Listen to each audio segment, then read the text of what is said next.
Hello, hello. What's up, everybody? What a pathetic attempt at a full screen scatter today.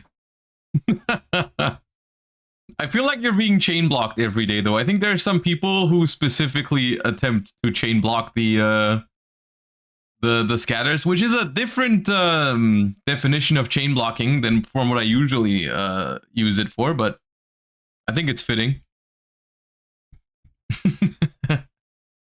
I'm doing good, Nilmi. How are you? I'm having a good day. The only thing about today that I'm not incredibly happy about is that we have less time today than usual. We're gonna have to stop about an hour earlier than usual because I have to be somewhere later.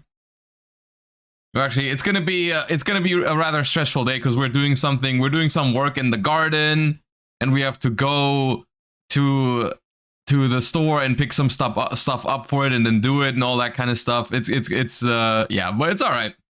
It needs to be done before winter, so it's all right.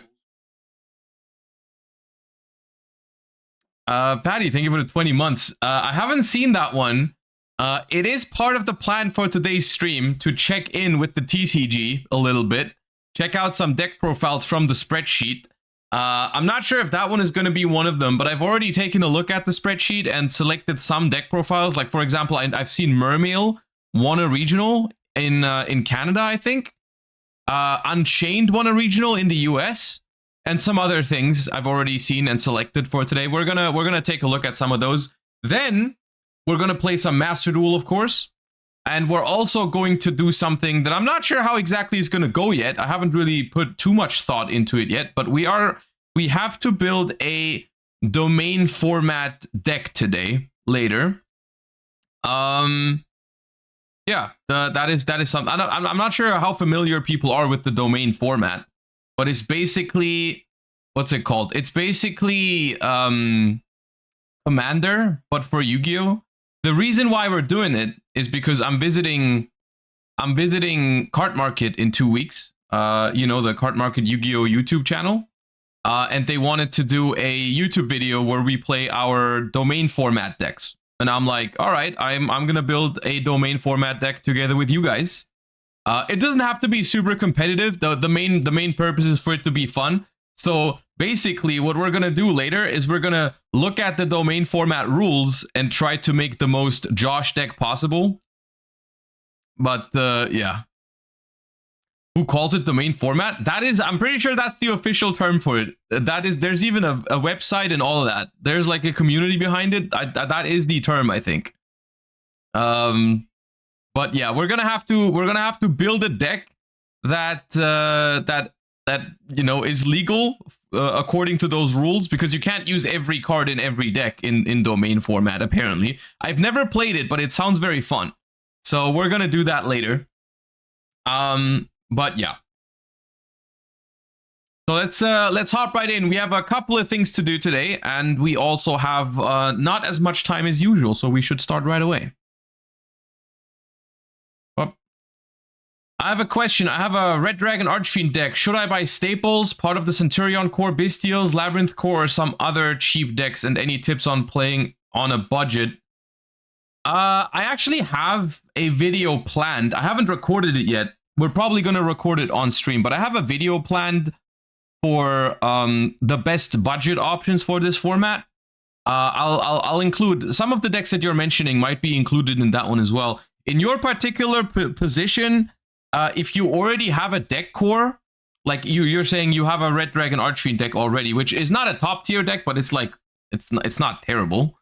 I think focusing on getting some staples would probably be better instead of getting more deck cores, right? It just depends. Like if you enjoy playing your Red Dragon Archfiend deck, I think improving that with staples first, and then when you have the staples, eventually you can get another deck core, right? I think that's smarter, personally. Can Pure Fire King be a good budget deck? I think so. Yeah, probably. Like I said, I haven't prepared for that video yet, but I wanted to make like a current format top 5 budget decks or something along those lines type of video. But for that, I have to look into like what kind of budget options are available, how expensive are these individual deck cores, and so on and so forth. I haven't done that yet, but we'll probably record that next week. So yeah, I just need some time to look into that, which I'll probably do over the weekend. All right. Anyways, let's get some cards. Unik Funai, thank you for the 17 months. Appreciate you. Also, everyone else who subscribed during the starting soon screen, thank you so much. All right, let's get some cards.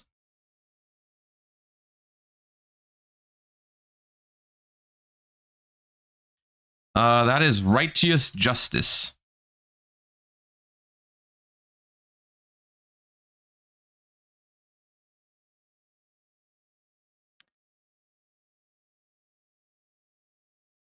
Not sure what this is. Can't tell yet. Oh, okay, I don't know that one. Is that one even played in Ninjas? I don't think so. Oh, that's you, Bell. We played it? Oh, did we? Okay. Is that a fusion or a main deck monster? Because I literally don't remember it. It's a fusion? Okay. Ooh, I know this one. Ape something. Our supplier. Like I said. Yeah. That looks like it could be fusion. No, it's not fusion deployment. It's Darkblade, the fusion monster. Darkblade, the Dragon Knight? Yeah.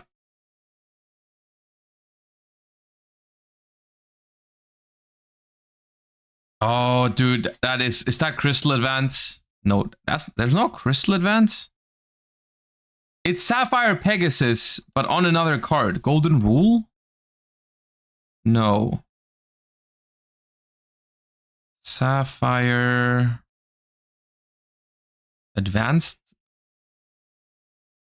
I should have skipped it. I'm committed now. Oh my god, I'm pissed. I'm already pissed.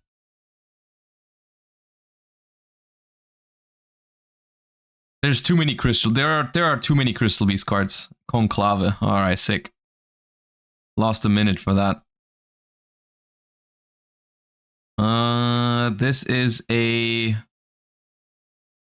Gishki? Mind August, I think.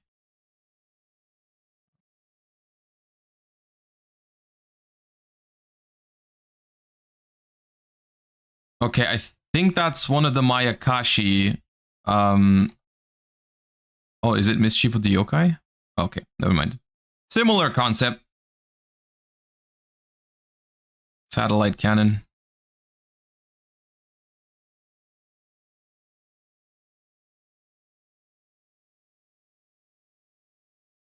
And this does not ring a bell yet.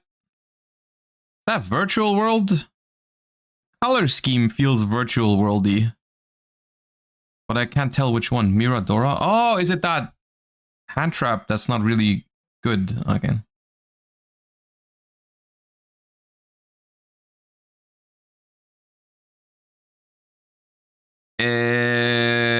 I have no idea. I think. Ancient Warriors Saga.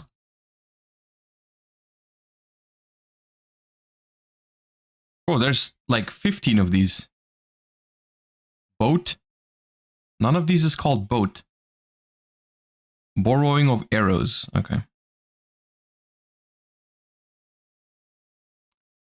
Ooh, I've seen this one. Ogdoadic again. This is Ogdoadic, right? Lang? Oh. Abyss. Lung. Okay, that is probably the furthest from Ogdoadic it could have been. But it kind of looks like an Ogdoadic, right? Like the black and the gold. Oh, Great Fly? No, it's not Muka Muka. Are you crazy? Insect Soldier of the Sky?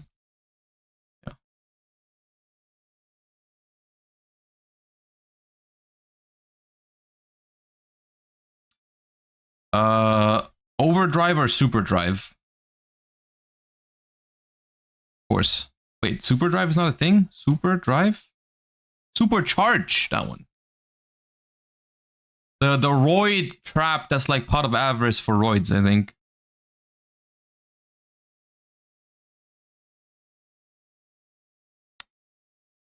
that Darkest Diabolos? Yeah. That card was so cool, dude. When that card was playable, I loved that. This is empowered. Empowered. Hydro? No. Harness? Nope.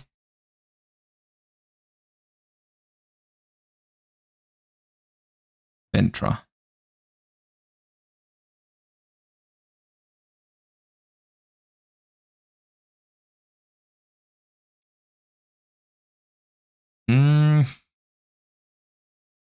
It has Rainbow Dragon on it. I'm just skipping it. Ultimate Crystal Magic. Yeah, screw that. Screw that. Wait, the Protector Dragon.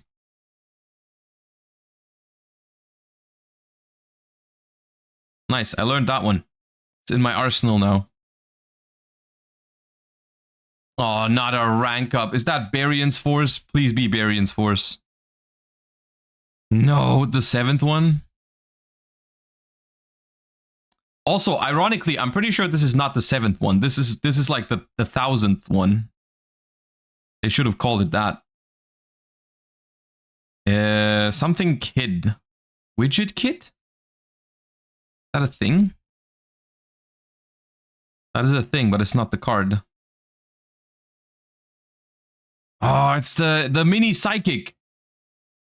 But it's not Space-Time Police. It's like mini Space-Time Police. Mental Seeker. Okay. Oh, I know this one. The Ghost with the Sword. The Ghost. What is it called? I think it's a vanilla? Earl of Demise. Yeah. The Earl of Demise.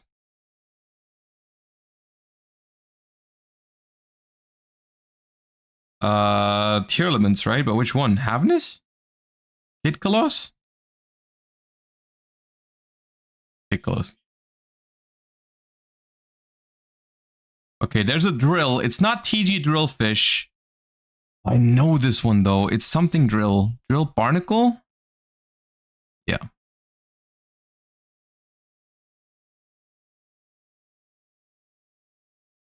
HD Zoomy, thank you for the 3 months. Welcome back. Appreciate you. Oh, Weather Painter.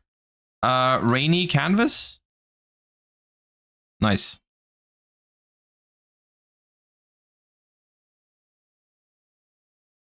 That's a Karibo card.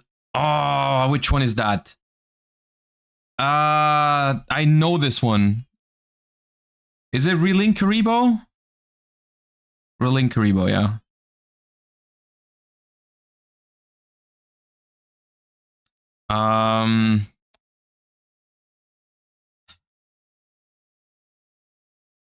Just Shift. For a moment, I was thinking Creature Swap, but that, yeah. That is Hummingbird or Air Neos? Air Hummingbird. Air who? Yeah, so I don't know what I was saying there. That's not a card. This card I don't know. I think. Oh wait, no, Dragon Pulse. I mean, now it's just like 2 points or something. Yeah, but.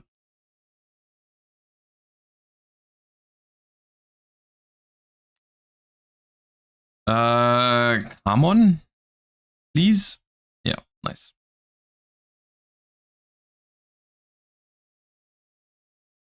I just guessed Kamon by its freaking knee. Don't call me washed ever again. Rose Girl.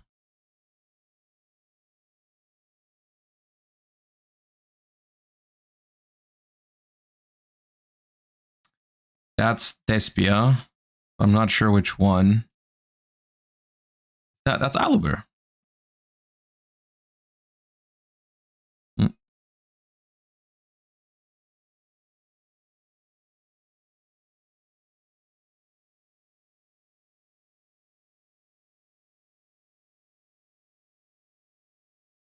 Who that? Kabuki? Kabuki Dragon? Okay, I've never heard that.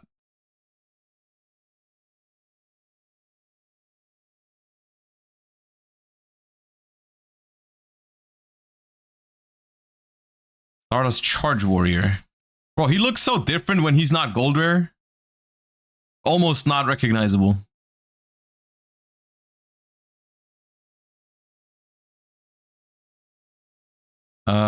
Something Supreme. Rage of the Supreme King or something? Rage of the... No. Supreme Rage. That one? Yeah.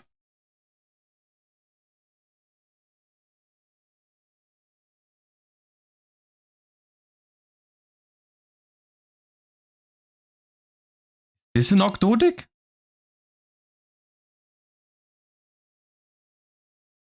First of... Oh, the Shaddoll Field spell, right?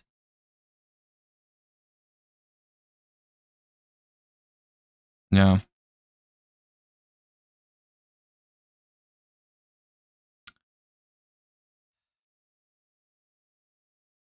No, it's not that.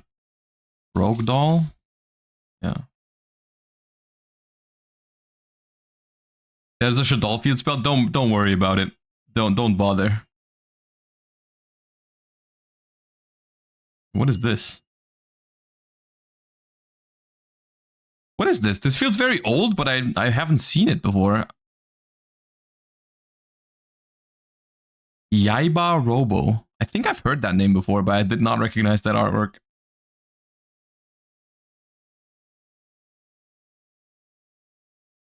This is Invoked, isn't it? Algoid. That one. The weird one.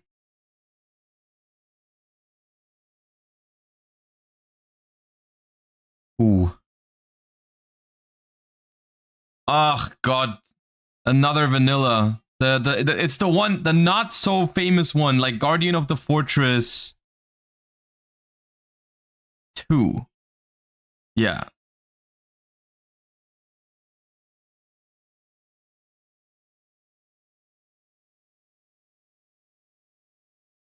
Excalibur.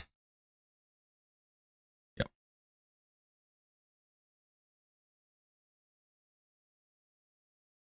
Oh, I know this one.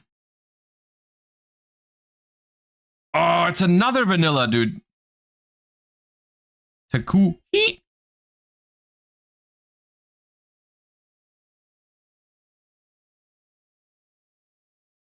Xyz Encore.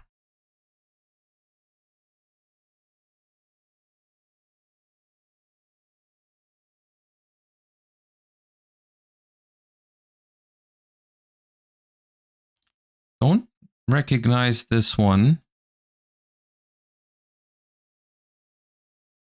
Dig of Destiny.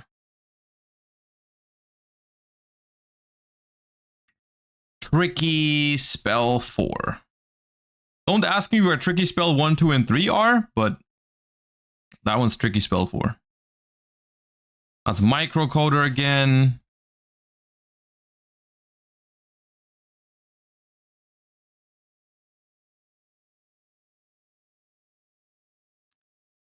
This... I don't know.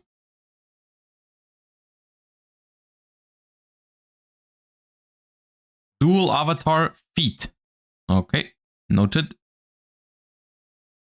Flare Scarab.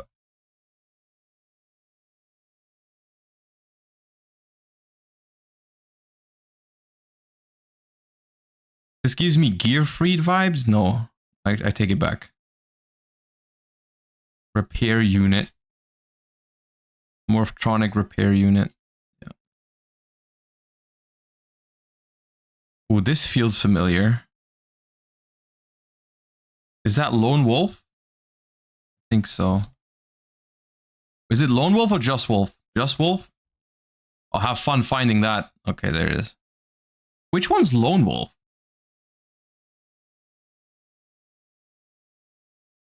Anyways. Do I know this one? Is that World Legacy Sorrow again? Yeah.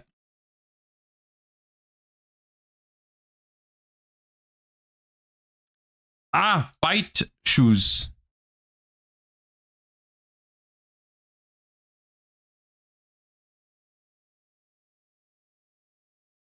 All right, and we're ending on Blast Asmodean, I think. Yeah. Hey, look, not bad. Not quite 4 digits, but a pretty good round. We redeemed ourselves for yesterday. It was pretty good. It's pretty good. If we didn't waste that time on that Crystal Beast card, we could have gotten 1,000. That's also it's a skill set for this game to know when it's better to skip, because there's like 10 cards it could be. Now I need to know what Lone Wolf looks like, because I actually thought that was the one. What is Lone Wolf? Yu-Gi-Oh! Oh, that's a trap. Yeah, Lone Wolf is the one. Yeah, okay. That's Lone Wolf.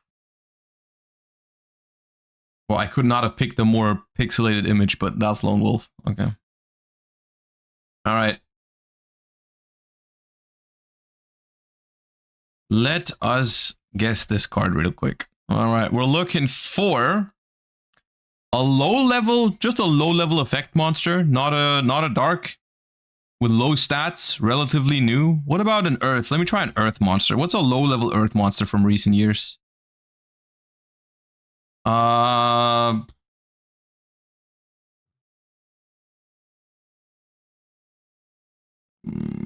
Yeah, Mole Cricket. Let's do Mole Cricket. Wait, I'm not typing. That way, yeah, Mole Cricket. Ooh, 0 defense, not just in this screams Link monster, right? This screams Link monster. This does scream Link monster. Link, what's a Link 2 with less than 1500 attack from before 2022? Less than 15. How much was Halleck 15 or 14? Halleck's 15. Sprite Elf is from 2022, guys. Sprite Elf is the year does not match. We can do the light twin. Evil twin. Wait, how did evil twin. Oh, there's the star in between. I'm stupid. Okay, evil twin Ezekiel. It is a Link 2. It's a light Link 2 from before 2020. And the attack points are less than 15, more than 11. So it's 12, 13, or 14. Oh, what's the they made some where everything was 1400 attack. The retrains of the old ones, like Miss Starboy. What's the light one? Hip Hip Ho Shingen, right? Or Hip Ho, that one. Oh, it's not it. 1400, even older. Oh yeah, Proxy Dragon, right? That's 1400. Okay, yeah. See, the thing about Link monsters is I think you will be able to guess them, but there's just a lot of options. There's a lot of options for Link 2s specifically. All right, well, we got the Proxy Dragon.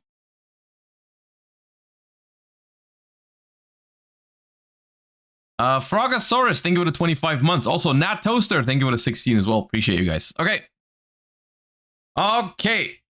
With the warm-up out of the way, welcome to the stream, everybody. First off, we're gonna talk about some news and some nothing crazy, just some stuff that I saw popping up on my timeline this morning, as well as we're going to take some time today to look at some TCG deck profiles that did well over the weekend, because there's a few that were interesting. I've already pre-selected some from the spreadsheet. We're not going to look and analyze through the entire spreadsheet, but we are going to take a look at some more interesting ones. Like, for example, there was a Mermail deck that won a regional and some other interesting stuff that happened. So I want to look at that. Then we're going to hop in and play some Master Duel. And we're also going to build a domain format deck later, which I'll tell you more when that happens, so I don't have to like say it multiple times. But yeah, new cards. I don't think we have new cards. When I said announcements, I meant some other things. We don't have announcements. It's more about like they've announced some more products and reprints and stuff like that we're going to take a quick look at.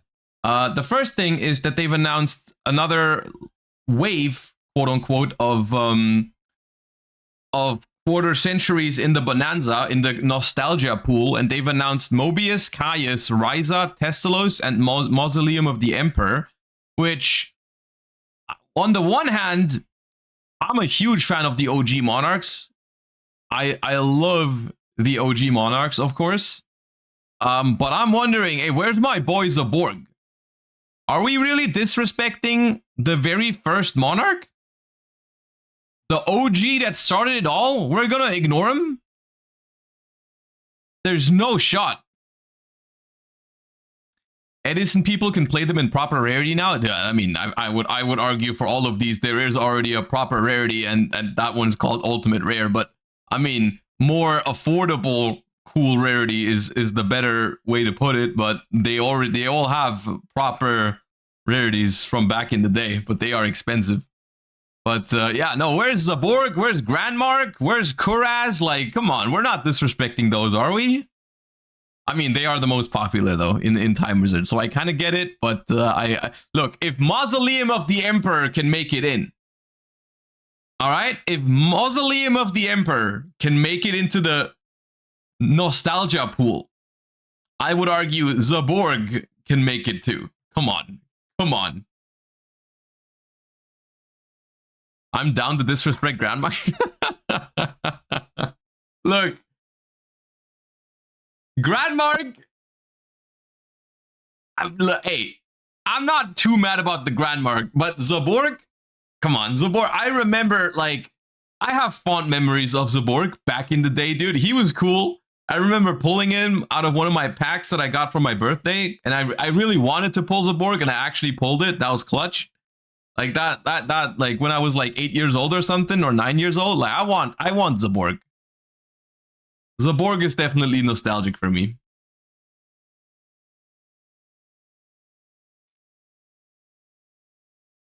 Today's my birthday. Happy birthday. All right, anyways, but that's, they announced these. Anyway, how many, has anyone counted? Has anyone been keeping track how deep we are into the reveals of the Bonanza nostalgia pool? Because how big is it? 200 cards? How many have they announced? Because I'm pretty sure we're not even like halfway through, not even close. They've announced like, I've like maybe 10 of these pages that we've seen, like 60 or 70 maybe, max.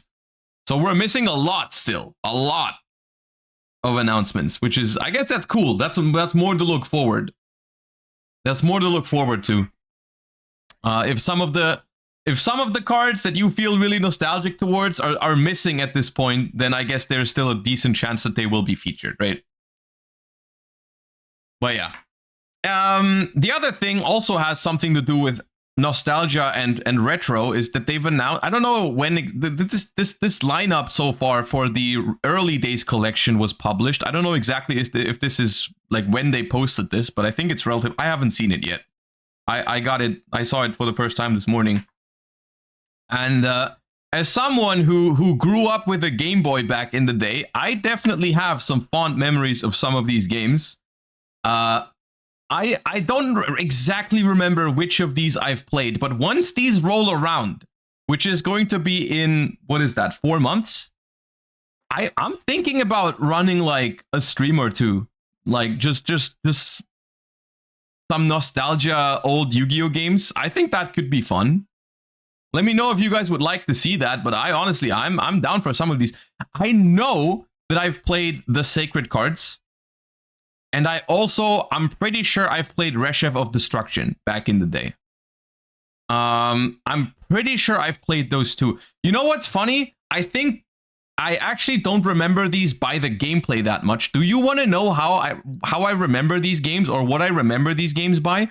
I remember them by the cards they came with back in the day. That is literally what I remember some of these games by. Because like Yu-Gi-Oh! The Sacred cards. What did this game, what cards were in this game? Because back in the day, dude, this is actual boomer stuff I'm talking about. But there was cards that were included with those games. When you bought one of those games, there was like, usually there was 3 cards in them, like actual TCG cards that you could only get in those games. at the time. So I'm trying to look at what the sacred cards came with. Because I'm pretty sure I had that one, but I need to look at the cards to confirm. Where does it say? I'm scrolling the Yu-Gi-Oh! Wiki article for it right now. Here, I'm trying to see, where does it say promotional cards international? The sacred cards promotional cards.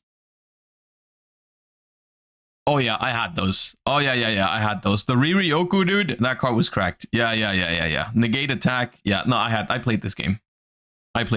Now I know for sure. Yeah, I had these. And I think I also had Reshev of Destruction. Hold up. Reshev of Destruction.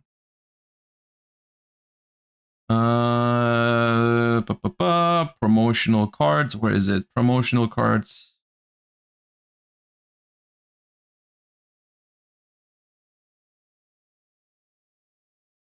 I think so too.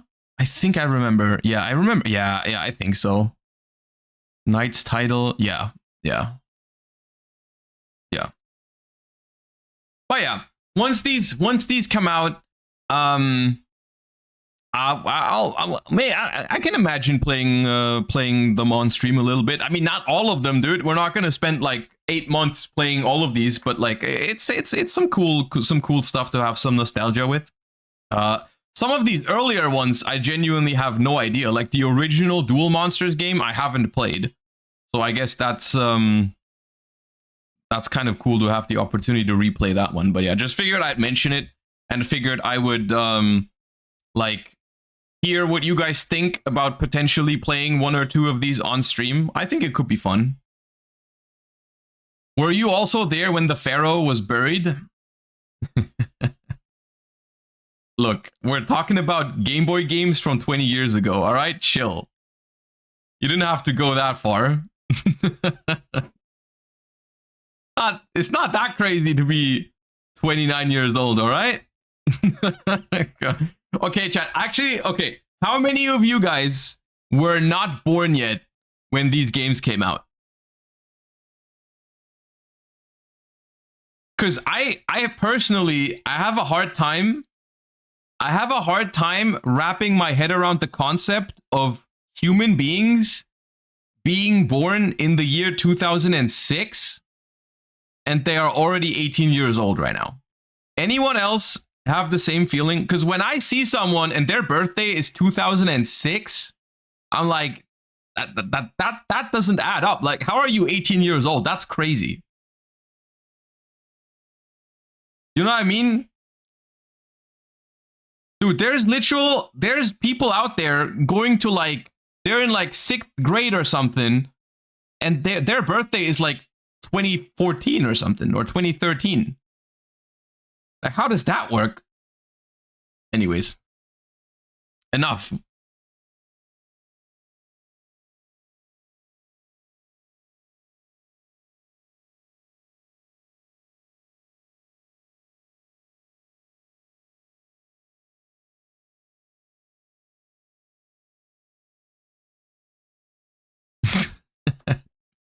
All right, enough old chatting. Let's start talking about Yu-Gi-Oh! A little bit. Okay, so what we're gonna do before we hop into Master Duel today, which we will later, don't worry, we'll play some rated duels later. But before that, I wanted to do a little bit of a check-in with the TCG format right now.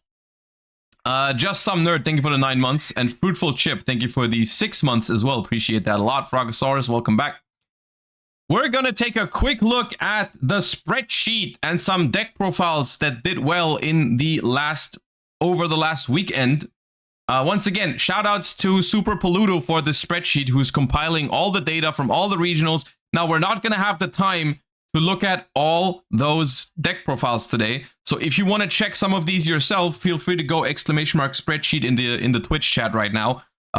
We should have a command that links you to the spreadsheet, and if you want to check some of this out yourself, you can. But personally, I just wanted to take a quick look at the breakdown. You know, what are people playing? What are people winning with? And then we're going to highlight some of the more interesting decks of the weekend. Like, for example, if you can already see down here, There was a first place regional mermail list, which I personally am really looking forward to looking at, and some other things as well, right? But just overall, kind of like a Rage of the Abyss release report.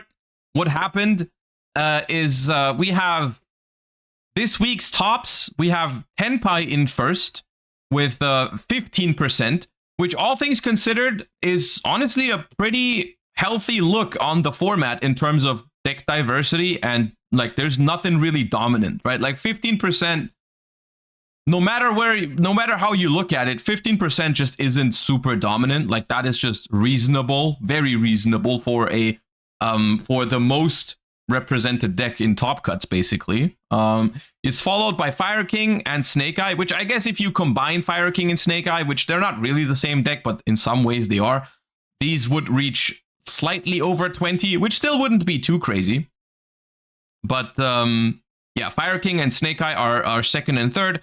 We've got Yubel coming in and fourth, still a strong deck, but has significantly lost representation after Uvalos release.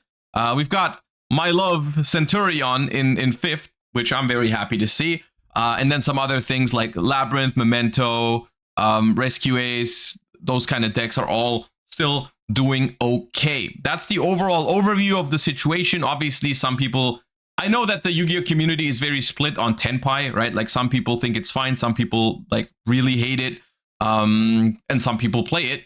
But I personally, I feel okay about Tenpai. I don't hate the deck as much as some people do, but I think it's in terms of the percentages, it's all right. There's obviously, yes, you are right. Unknown is a decent chunk, 23%, but I doubt that it's only Tenpais randomly, right? Like statistically, it would be most likely that just like it would spread out relatively evenly across the other ones. But yeah, so the first thing I wanted to take a look at, I've already mentioned it. First place Toronto Regional Mermails by Chris Mark. Now, this one I'm interested in because the Mermail cards are actually quite strong. I just thought that the deck was going to be slightly too weak going second to actually be a top tier contender, but it is scary. It is scary. Shimmer Scanner, think of it at 22 months. Appreciate you. So I think we should start by looking at this Mermail deck profile from the Toronto Regionals. Hey guys, we're here with my boy Chris, who just went undefeated, first place at Toronto Regionals with Mermail. What are your thoughts on the deck? Man, what can I say? Deck is feels like some of the most broken deck in the game sometimes, man. Like the first action Mistral hand rip, like they just, you know, you just take out the hand trap before they even, you know, can play, you know. Most broken deck. Awesome. Well, let's get right to us then. All right. You can tell they went first a decent amount if that's your impression after the tournament, because that is 100% true. This deck is very, very unfair going first sometimes. So, starting off with the God card, we are playing 3 copies of... Okay, how many Toads do you think they play? Because I've seen some combo lines where you can make triple Toad turn 1. I felt like that was, even though it was possible, I felt like that was a little overkill, because do you really need to like hand loop your opponent with Mulan Glacier and put up 3 Toads? Because that takes a lot of extra deck space as well, because you need to make multiple Bahamut Sharks. So I figured like maybe people will settle for like 2 Toads in order to have more extra deck space, but I mean, drop your guesses now. Abyss. Of course, it's your 1 card. It's you know, your most broken. I said it before, I'll say it again. I love Mermail Atlantean, but post Neptabyss, they're not the same anymore. Look, when I say I love Mermail Atlantean, what I mean is before Neptabyss. Neptabyss changed everything. It changed everything. And the people that played in 2013, 2014, they will remember. It is not the same deck anymore. Starter, and yeah, if they let this through and you can like solidify the Toad, yeah, you just win. Solidify the Toad. Then I'm playing 3 copies of Abyss Rhine, so I am playing the Coelacanth build. So the what? You're playing the what build? If you ever hard draw this, you can go into Coelacanth when you get drolled, or even Shifter. There are some lines, and yeah, I really think you need to play this at 3. It's just your like best extender because you can get access to Coelacanth. Then we are playing Teus and Abyss Pike. So yep, this is usually These make me happy. These two make me happy. I love seeing these two again. at 3, and I'm playing 3 for the Coelacanth package. Any of these 9 are access to Coelacanth. So basically, if you ever get drolled, Bro, you guys do not act as surprised. So I'm guessing that the Coelacanth isn't as spicy, but I'm seeing it for the first time. Okay, I'm seeing this for the first time, and I'm shook right now. and you open any of these 9 and like a water, you can go into Coelacanth, and that's double toad. Like, I did not expect to hear the word Coelacanth this often in the first 90 seconds of this video. Like, that's crazy. I didn't expect to hear it a single time. Or you can get access to the Virtue Stream under Shifter. So yeah, that's pretty old standard. I playing 3 Minstrel. So yep, this is this card, dude. So this is the one where you discard it and another water, and then you look at your opponent's hand and banish a card from it until the end phase. But that's yeah, that's pretty nasty. Card that everyone's talking about is first. It's a hand rip. I'll be honest, I actually didn't hard open it that much. There's a lot of combos where you can search this like with Dragoons, or you could search, and you can just go through. You can go through Minstrel if you open like additional extenders in addition to. Playing Fear of this feels so not worth. I mean, it's one of those cards that's in a weird spot because I'm aware that you can search it, but in order for you to search it, you do have to be playing already. And obviously, looking at your opponent's hand and taking a card from it is at its best when you're doing it before you play, right? So like, it's weird, right? I know it's only good going first, and if you hard draw it going second, it's not going to be great. All that, I get the arguments. I'm just saying, like, there's pros and cons to it. But when you're going first, it's definitely at its best when you hard draw it and just start your turn with it. Also, it does make some of your openers, this can turn some of your hands into a playable hand. If you draw Dragoons and this, that's combo, right? When otherwise you wouldn't have a way to trigger your Dragoons, it could work, right? Neptibus, and I think finding those combo lines is really important because it lets you play around like late hand traps like really well. So, I did play this at 3, but you could cut this to I think you could cut this to 1 if you just play other extenders. That's another option, but yeah, no, I like that at 3. And then for the pitch cards, we're playing 3 Dragoons, 3 Shadow Squad. Yep, these are the cards you pitch off all your waters. Some people cut this to 2, which I completely disagree with. I don't know why you would ever cut this card, because if this ever gets pitched, it's Neptibus, right? That's full combo. There's no such thing as late hand traps. I mean, I think what they mean is like, someone maybe holding Nib Imperm or something just isn't possible against this deck because you will eventually rip that Nib away, right? Right. So, no, these are mandatory at 3. You can't like do otherwise. And then for some of the one-ofs, we got Agrind.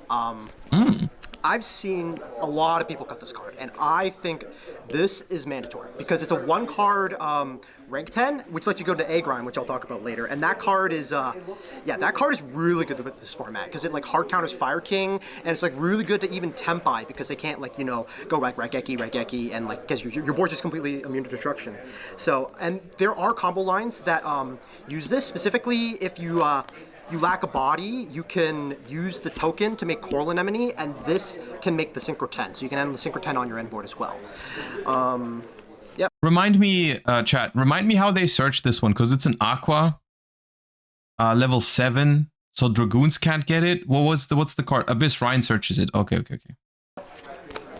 Then I'm playing Balloon Glacia. Yep, just the hand rip 2. You make this Disgusting. yeah part of your end board combo, and you mainly want to prioritize this when you get Fool Lost.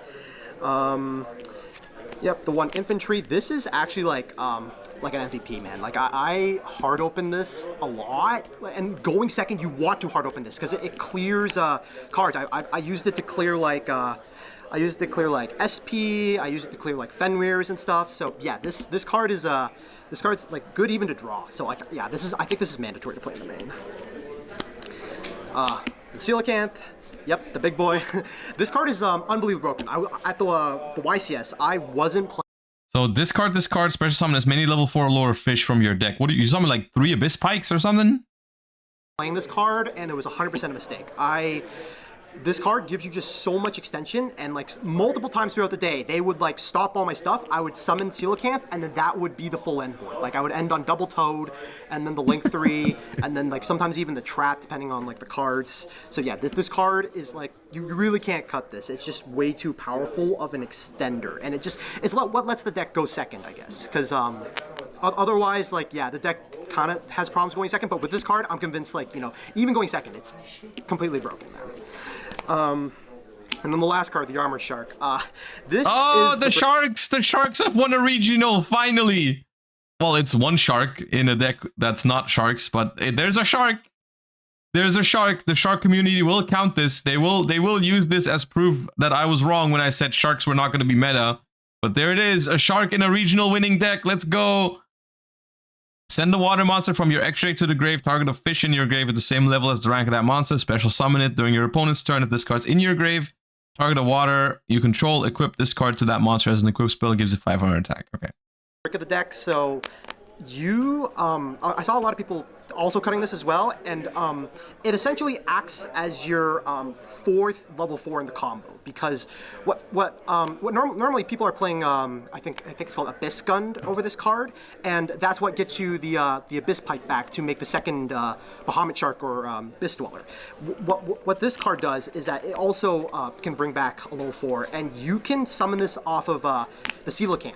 So that makes your Coelacanth combos even better. Like you can do stuff where you link off the Armor Shark, bring it back, and then bring back another Abyss Pike, and that gives you the fourth level 4 in order to make 2 Toads with just Coelacanth under Droll.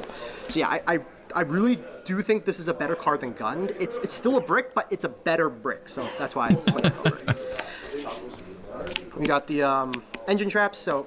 Gotta love Yu-Gi-Oh! In 2024, man. They're both bricks, but this one just bricks better, you know? I like this one more because it's just a better brick. I'm still playing this because it's the main end board piece. It makes sense. It's just like, it is just, yeah. You end on through Shifter and... Virtue Stream. Oh, they play like the Virtue Xyz line? Okay.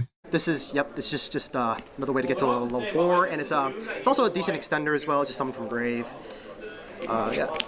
And then for the non-engine, we are playing 3 Perulia, 3 Fuelos, 3 Ash Blossom, 3 Dominus Impulse, 3 Imperm, 1 Callby. This is just the type of deck that should not have room for 60 non-engine, I feel like. This, after all the cards you show, how many, was that 40? Was that really 40 cards? Yeah, so 16 and 44. Okay. Somehow I managed to fit in 16 hand traps in this, well, 16 non-engine, and then the call by the grave. Like this card is broken, man. Yeah, I think this card is mandatory to play in the main deck for this deck because it's a water, and there's a lot of cards in the deck that really need water discards, like stuff like Pike, stuff like Teus. They don't really do anything by themselves, so they need like a water pitch, and increasing the water count I think is really important in this deck. So Perulia, even going first, I kept it in because... Somehow I managed to fit it in. Well, you just increased the deck count, but yeah, okay, I guess. Sometimes you just need to increase the water count to prevent bricking, right? And there are combos as well that utilize it because it's a level 4 that you could summon off Coral Anemone. So sometimes that is your second body for like Bahamut Shark or Abyss Dweller. Yeah, and then the rest of them are... I mean, yeah. Yep, so... It's kind of self-explanatory, right? Because... we're playing Perulia because it's a water. It makes a lot of sense. Even when you go first, you can pitch it. We're playing Fuvalos because this deck is inherently very strong going first, so you need the maximum help you can get going second. You don't need... like, there's an argument to not play Fuvalos in some other decks that are more fair when they go first. Like, I've seen people not play it in Centurion, for example, because if you make a board with Centurion, and then your artery draws into a Fuvolos, you might really need that to be a live non-engine because your end board is not as broken, right? So in this deck, though, your end, like, you don't need non-engine to complement your end board, right? So like, you're gonna play the best one for going second.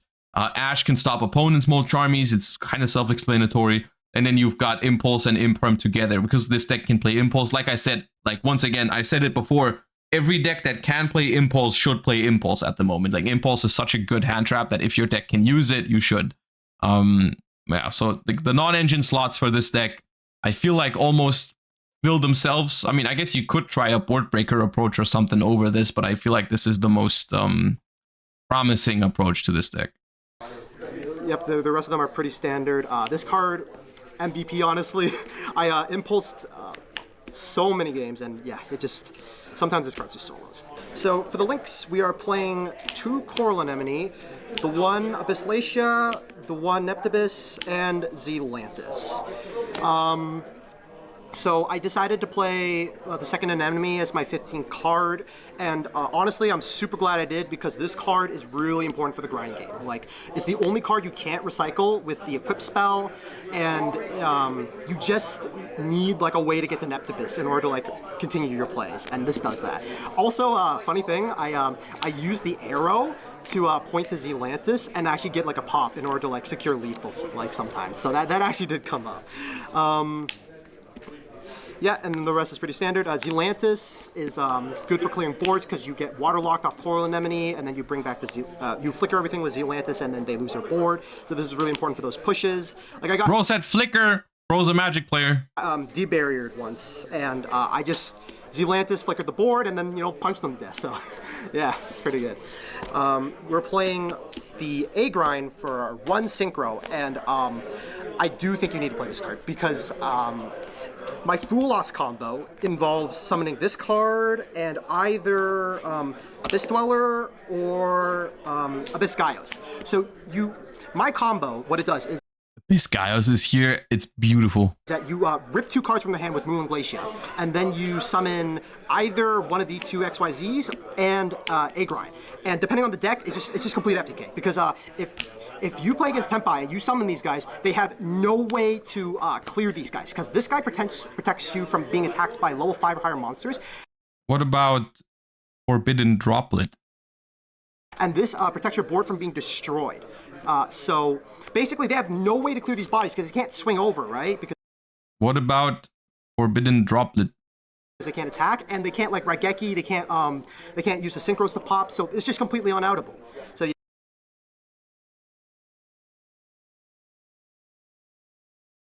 I'm not gonna say it again. Yeah, no. I don't think you actually need to play like Abyss Megalo to equip the equip spell. Oh, you discard the Droplet with Moulin Glacier. Oh, okay, yeah, my bad. Or like I don't really think you need those. So yeah, I just summon these guys or Dweller for Snake Eye or Snake Eye Fire King. Yeah. And then for the rest of the XYZs, we're playing Virtue Dragon. This gets you your Virtue Stream. We're playing the 2 Bahamut Shark and the 2 Toad. Yep. Broken interruption. We're just playing 1 Poseidra to overlay for the Abyss Gyos. This is your other way to clear boards. Between this and Zealantis, you have no problem breaking boards. Like they can never end on anything. Oh, do they not even play the Mermail rank 3 just in case you want to go Bahamut Shark, summon that, and then make Poseidra on top of that? Not a thing? Then we are playing the Armor Fortress to access the Abyss Shark. Funny enough, there are some... You can't use it? Wait, what is... You can't... Why can't you use it? Oh, Poseidra needs to detach from it. Okay, my bad. Yeah, you can tell. I've read these Mermail cards, but it's a while ago, and I haven't played with them yet. Combos where this comes up, where it actually manipulates the water count in your grave, because what you'll do is you'll detach 1 off of Bahamut Shark, and then you need another discard in order to get or another water engrave to get Moulin Glacier online, and this actually comes up for that. So that was another reason I decided to play the Armor Shark, because it just makes your Moulin Glacier lines cleaner. Yep, that's pretty much it. And then for the side deck, we were playing 3 Cosmic Cyclone, honestly the MVP of the deck. I sided this in going second against most of my matchups today, because it's good against Fire King, it's good against Centurion, it's good against, yeah, it's even good against Tempai. I did play It seems like a good card right now. a match against Tempai where I wasn't really sure if he was going to make me go first or second, so I just put in Cosmic because, you know, it's good both going first and second. Yeah, no, definitely the MVP. And then we are playing the Thrust package, so I'm playing 3 Thrust, 1 DDG, 1 D Barrier. Yeah, I feel like most people are on this. This card. This is like such a common thing, this format. I see it from so many people. I guess it's a trend that is continuing a little bit from the OCG, right? Like, if you remember, if you were here when we reacted to one of the OCG metagame reports, there were some people, or like one way to handle cards like Fuvalos and Maxi in the OCG, we don't have that, but Fuvalos we do have. One way to handle those cards is to like still play a degenerate deck that gets turn skipped by them and simply turn skip your opponent back, right? So I don't know. Yeah. It's weird. Like, you can do it though. Like, if your deck loses to those cards, it might be the best thing you have available is to try to turn skip your opponent back. It's not very fun, but it is good. Hard. Bought me a couple games, I'll have to admit. For the other thrust targets, we're also playing 1 evenly matched and 1 triple tactics talent. Yeah, this came in clutch against Rescue Ace, and this is just, you know, this is my last card I side going first usually in addition, so I usually take out the 6 Charmies, and then... What is your favorite meta-relevant deck at the moment? So I haven't started like really testing for Bologna yet, but I will start this week. Some of the cards I needed still arrived today. Like I'm fiddling around with my Mold Charmies right now. I want to start testing with Centurion, which I don't think is, I don't feel bad like just saying that publicly, because I feel like that anyone who's seen any of my streams recently knows that I'm a fan of Centurion. Like, I just really like the idea of being able to play a deck in this format that doesn't care about Huvelos, Perulia, and to an extent even can play under something like Dimension Shifter. Like, that's just the sort of thing that I value a lot going into a YCS, right? Like, sure, Centurion can't play through interruption super well when it goes second and all that kind of stuff. It has downsides. It's not the perfect deck. That's why it's not dominating the format or anything like that. But I think it's a viable option, and I'm gonna start trying it. Other decks that I think are really powerful that I could see myself playing at Bologna, because Centurion's not the only deck that I'm considering, but I am considering something like, I'm considering Fire King as a Mina. I think that deck is very strong, because I think with the Fire King cards, you actually have lines to play around Fuvalos. So that is a deck that's definitely something I'm considering. I am personally, just to give you guys some context, I am not considering playing Yubel, simply because I feel like a deck that just loses to Fuvalos is not an option to me personally. I don't think, it's a good deck, but I don't want to play it. I am not considering Tenpai personally, which also, it is a good deck, but I don't like to play it. It feels too exploitable. I am considering some Labyrinth version, because also it doesn't care about Fuvalos and stuff like that.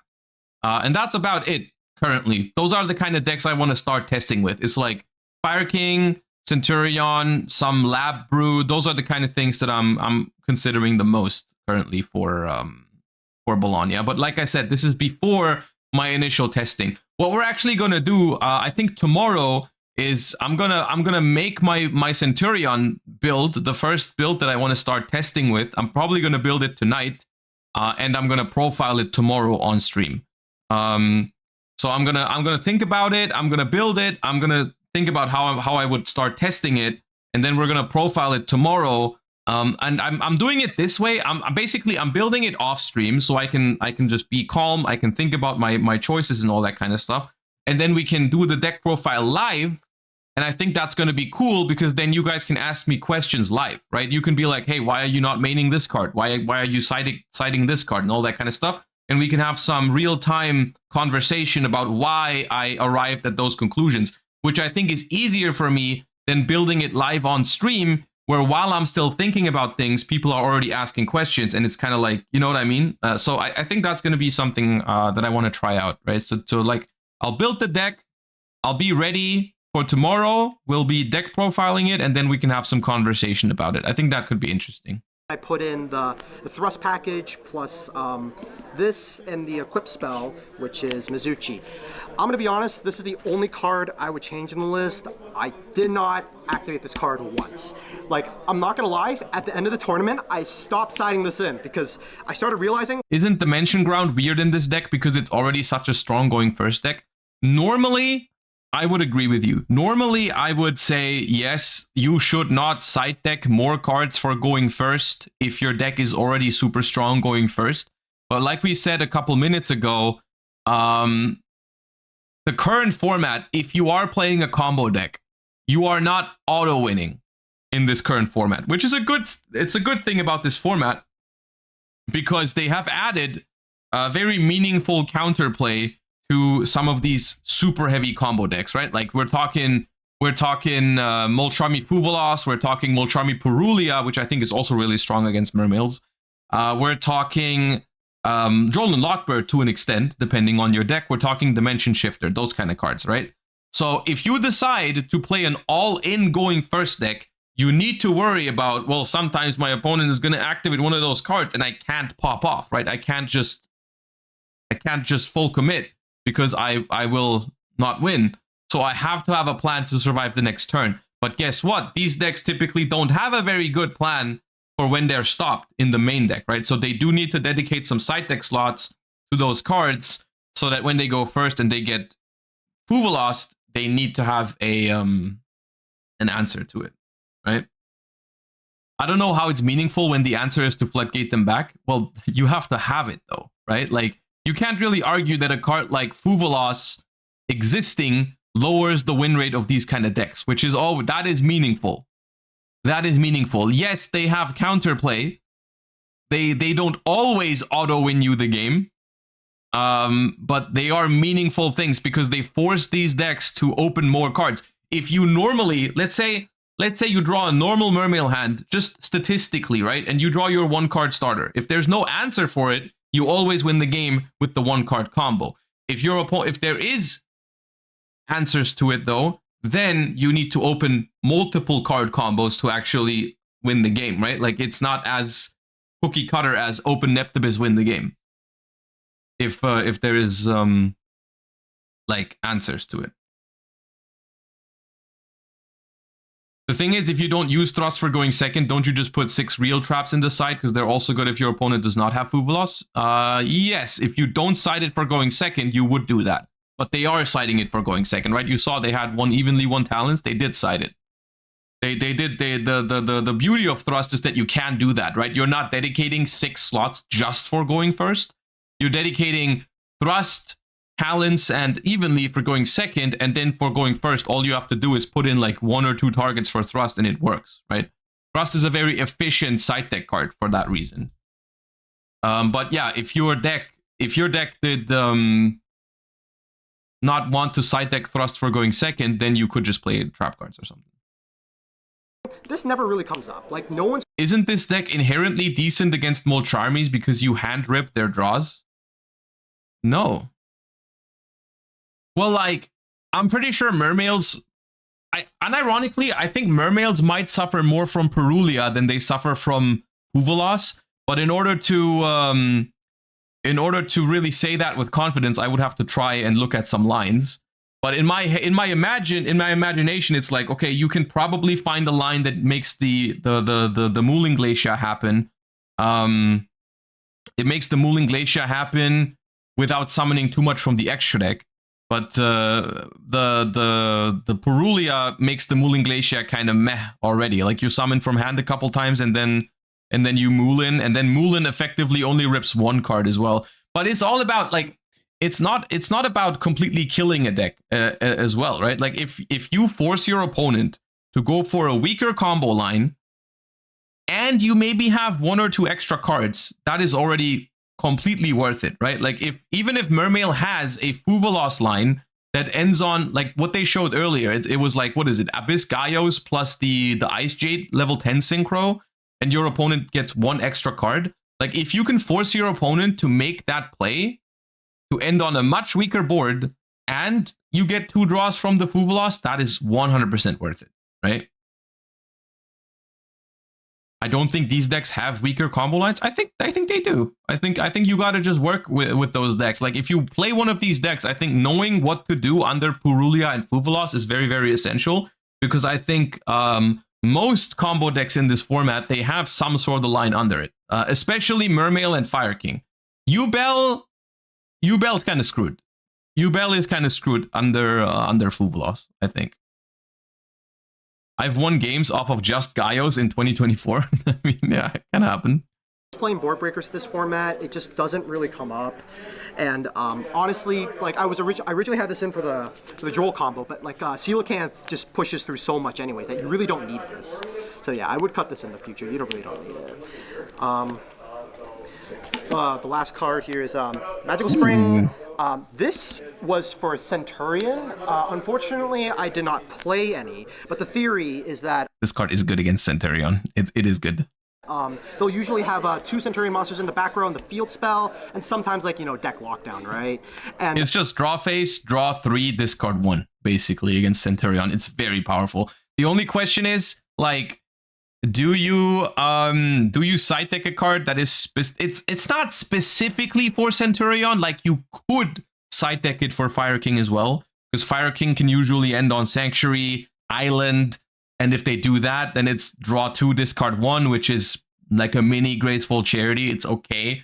But you like against Centurion, it's really good. Against Fire King, it's playable. Even if they have more, sometimes they have Snake Eye monsters in the spell trap zone, so like it's fine. Against Voiceless, you can use it, but like, it's good though. I like this card a lot. I've played this card before. I've played this card before. It's cool. What I really wanted to do against the Centurion deck was make sure I could draw the cards out deck lockdown, because I actually... Is it possible to get the sheet? Yes! Exclamation mark spreadsheet. Someone already did it. There's a command for it. I think their end board is relatively fine to deal with. Like if you want to break it, like you have stuff like Cosmic to deal with the field spell and all that. So I really just wanted to like draw cards, and the Charmies don't do anything, right? They you maybe give you 1 draw with Fura Rose. I'm main decking it in Master Duel right now. What? Magical Spring? I mean, I guess it's not great against Tenpai though, because you're gonna go first and it's just gonna sit in your hand. But it's good against Centurion, which is somewhat popular, not very popular, but it's solid against Yubel and solid against Fire King, I guess. Yeah. Purulia basically does nothing. So this Magical Spring card essentially was my Charmy for Centurion. But fortunately, didn't play against any Centurion today. But the theory was there. Yeah. And then the last, one more card. Spooky Dogwood. One Spooky Dogwood, because it is searchable off of the pike. Yep. Bro, if you Mermail combo me and you search a 1-of Dogwood with 5 minutes left on the clock, we're beefing. Nah, we're fighting. But, in theory, oh my god, man. That's any last shoutouts? Shoutouts to all my friends, all my guys who supported me. Let's go! Together strong! Hey, Chris. Yeah, shout out to my friends. Shout out Xavier, 4-1, the GOAT. Shout outs to shout outs to you, James. No, it's an interesting deck, I'm pretty sure, like to mess around with. This deck seems like it can perform in this format. Like I said, I think it's very strong going first. I think it is lackluster going second, but it does have, basically, for any deck that is inherently weak going second, this has fine odds because it has access to Fuvalos Purulia, it has access to Dominus Impulse. So all the things that can win you games going second in terms of your non-engine, you can play it in this deck. So it's like as good as it gets for going second if you're playing a full-on combo deck, right? Like, it's fine. I don't think it's like a crazy solution to the format, but it is decent. It is decent. All right. Another deck that we have that I wanted to point out was, I think there was, yeah, this is Unchained. Unchained won a regional. Yo, what's up everyone? This is Micah Carlos, and what did you do at regional? So I managed to go undefeated, and I went first place playing Unchained. All right. So anyways, let me get into the deck profile real quick. Okay, so for my main deck, Or Diojama Mat. Goes I hard. ran 3 Unchained Twins Aruha, standard there. Unchained top Toronto Regional too. Unchains are still really, really good cards. Like, of course, like Snake Eyes and Yubel and stuff have people kind of forgetting about Unchains, but like Unchains are really good cards still. Of course, the Sharvara is a problem at 1, but I ran 2 Unchained Twins Sarama. For this one, I know most Unchained builds only run 1, but the way I play my Unchained deck, I like to grind. So running 2 of this guy helps because he's the one that's good in late game. Next up, Unchained kind of gets cooked by Fuvolos. I mean, yeah, Unchained gets cooked by... Perulia is not as bad, but you still summon from hand usually 2 or 3 times. So yeah, it's rough, but...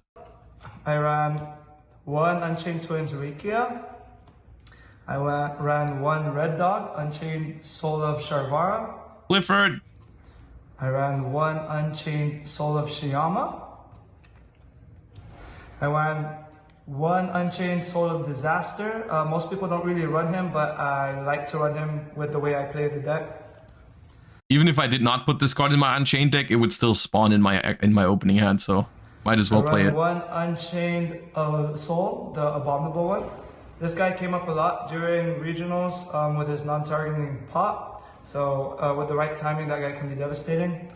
Next up, I ran 3 Tour Guide from the Underworld.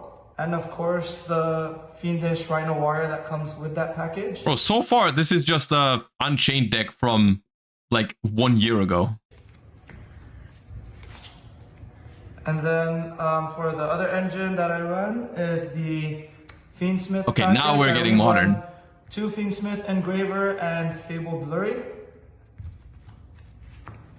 And then for the hand traps, I run 3 I haven't seen, just a side note, now that we've seen the Fiendsmith cards, how popular is the new Lacrima? Because I haven't seen many people actually use it.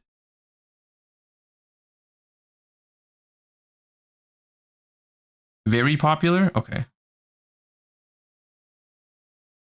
In Yubel, it's standard? Okay, yeah. Ash Blossom and Joyous Spring. I was running triple Joel and Rockbird. And 2 Ghost Ogres. And then that's it for the monsters. Now let's go into the spells. For spells, of course, gotta run 3 A-Bombs Prison, Abominations Prison, just a switcher. I run 1 Fiendsmith Track to go with the Fiendsmith engine there. And then I run 1 Triple Tactics Thrust and 1 Triple Tactics Talent. Dude, this is just a Fiendsmith. This is literally an Unchained deck from last year with Fiendsmith cards. I run 1 Called by the Grave. And that's it for the spells. Now let's go into the traps. I ran a playset of Infinite Imperm. And I mean that not in a negative way. That is, it looks like a very fun deck. 3 Escape of the Unchained. But it's very much like, it's very different from other Unchained lists I've seen. Like, I've seen people play like Magical Musketeer engines in Unchained, like bigger Fiendsmith package, triple tracked, even the Fiendsmith Sanct and stuff like that. Like, it's a very down-to-earth, old school Unchained list. And for the last 2, Abominable Chamber. And that's just it. It's literally just Unchained from like 5 formats ago, but we play some Fiendsmith cards in it. All right, cool. That's it for my main deck. Now let me get into my extra deck. For the extra deck, I was running 2 Unchained Soul Lord of Yama. I ran 2 Unchained Soul of Rage. 1 Unchained Soul of Anguish. 1 Unchained Abomination. Every time I brought this guy out, it was usually game from there. He just ended the game. Next up, I ran 1 Moon of the Closed Heaven, which of course is going to go into the Fiendsmith Requiem. And then I had the Fiendsmith Sequence. Truth be told, this didn't come up in the games at regionals. I ran one Muckraker from the Underworld. You never This one made came feats up with for sequence? me, during the grind, so this is always useful. One SP Little Knight. Of course, this is what I go into using the blue Lick 2. And then next up, I have Necroquip Princess for the Fiendsmith package, Aerial Eater, and the one Fiendsmith Desiree, but never came up during my games. I guess my guess is they prioritized making Caesar to insulate from Nibiru, maybe. And of course, the DDD Wave High King Caesar, this one came up a lot. So that's it for extra deck and main deck. And for my sides, of course you need a side for your own locals. This is what I decided to run. I ran 3 Molcharmi Perulia, 3 Cosmic Cyclones, 3 Dark Ruler No Mores, 3 Evenly Matches, and 3 D Barriers. For my sides, the only ones that put in work were the Perulia and the D Barriers, to be honest. But anyway.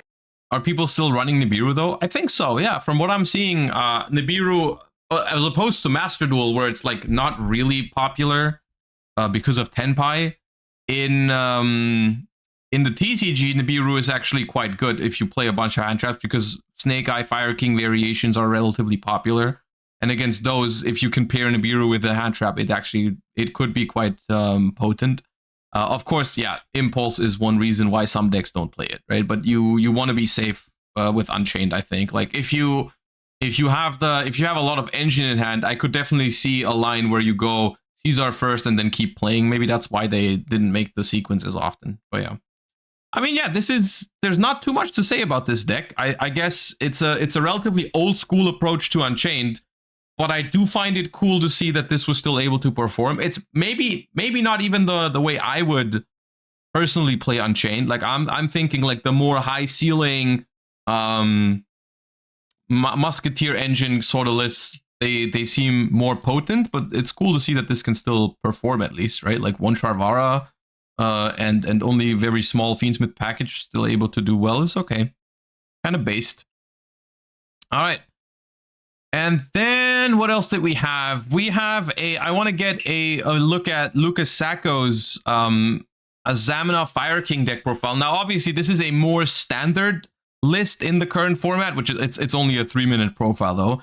So just to see like the current state of the metagame, I guess, just gonna take a quick look at this one because I want to see how the Fire King lists look at the moment. Of course, that's also important.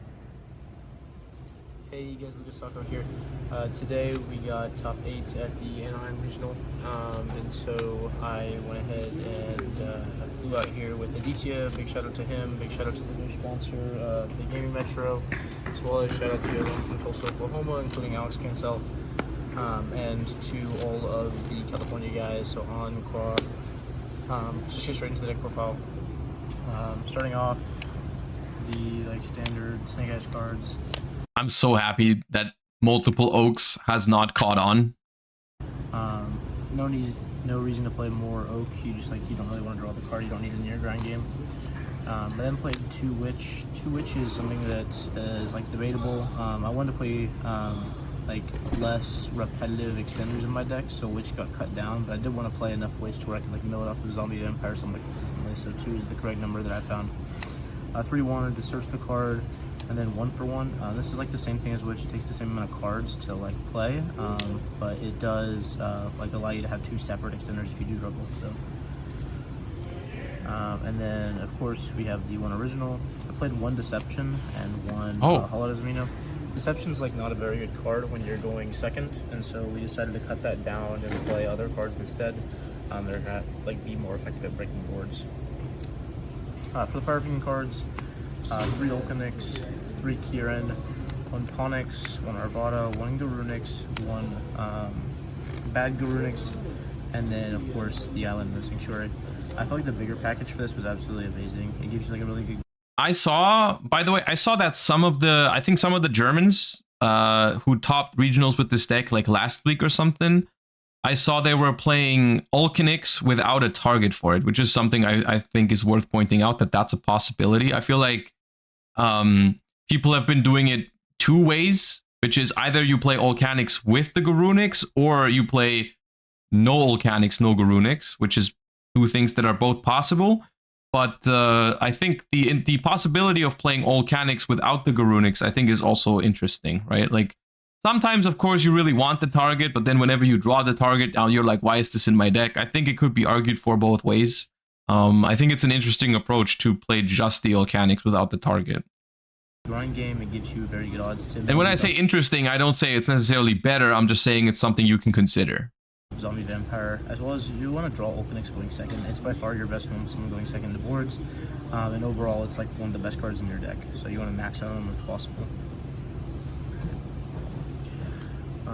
And then for the like non-engine of the deck, Triple Ash, Triple Imperm, 3 Impulse, 3 Fuwalos, and then I decided to do 1 Droll, 1 Veiler, 1 Ogre. This is because in the side deck we're siding Crossout, so you wanted to have these as like accessible swappable cards for like what you're scared of in that matchup. Overall, this was like really, really good. I wouldn't change. I mean, yeah, this is a very solid, like I said, similar to the Mermail deck, right? Every deck that can run Imperm, Impulse, Fuwalos, and Ash as its 12 core non-engine, and then add some more on top of it. Like that seems to be the recipe for this format. This at all.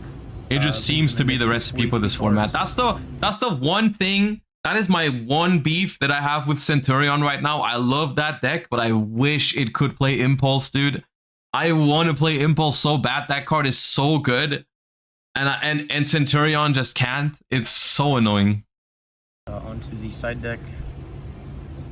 3 Parelia, 2 Retaliating Sea. This card was useless. I wouldn't play this card again. It was really bad. 1 Called By, 3 Crossouts, 1 Skyburn, 2 Cosmics, and 3 Deep Barriers. And for the extra deck, 1 Tristan Bridges token, 1 Anima, 1 Hida, 1 Dark, Sunlight Wolf. I didn't like this card originally, but I think this card's absolutely necessary. I was wrong about this originally. Shout out to Aaron McInnes for telling me that. But yeah, this card's broken. IP, SP, 1 Princess, Emblowell, Raging Phoenix Atlantis. This is probably not necessary as a package. I think I used this 1 time, and I don't know if it was necessary at all to even use it. But yeah, they're here for now. For the Asmir, I think the nice thing about this deck, something that I've been really annoyed by whenever I was trying Fiendsmith decks. Obviously, I didn't bring a Fiendsmith deck to the last YCS, but I have played with them and I've tried some of them. The extra deck space. Like, it almost feels like when you're switching from a Fiendsmith Snake Eye deck or any Fiendsmith combo deck, when you're switching back to like regular Fire King Snake Eye, you feel like Rock Lee dropping the weights in terms of the extra deck slots. So it's so much freedom. Like, if you ever thought Snake Eye Fire King had a tight extra deck, holy shit, Fiendsmith extra decks are so tight. Like, you go back, you don't even know what to do with all that space. You feel like you could win a tournament with 10 extra deck cards all of a sudden.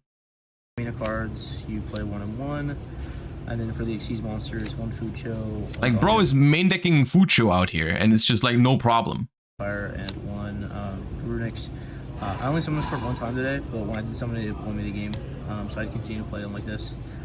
That's pretty much it for the deck. I did want to give a quick shout out to my sponsor once again, the Game Metro, as well as Dueling Guard. Check them out in the description box down below and use code SAKO for 5% off. All right, yeah, it is rather standard, but I think when it comes to Snake Eye Fire King, when it comes to Snake Eye in general, over the last year, the deck has often been about small optimizations, right? Like, it's never been about like, oh, super difficult to build this Snake Eye deck, right? It's usually been relatively straightforward. You have to make some decisions, of course, you always have to, but it's way more about actually playing the deck well and knowing all those lines, because Snake Eyes, I mean, ever since Snake Eyes has been a thing, like, the deck's been constantly changing, the lines have been constantly developing, the hand traps in the format that you need to play around are constantly changing, and all that kind of stuff. And it's just like the biggest thing with Snake Eye is really just knowing exactly which combos to go for in what situation, which hand traps to play around, and all that kind of stuff. It's difficult, it's a lot of work, but it's yeah, that's what it's all about for Snake Eye. And even in this current format, I think that's also the most important thing, right? Like, we're seeing all these deck profiles, and it's like Perulia is very common, Fuwalos is obviously very common.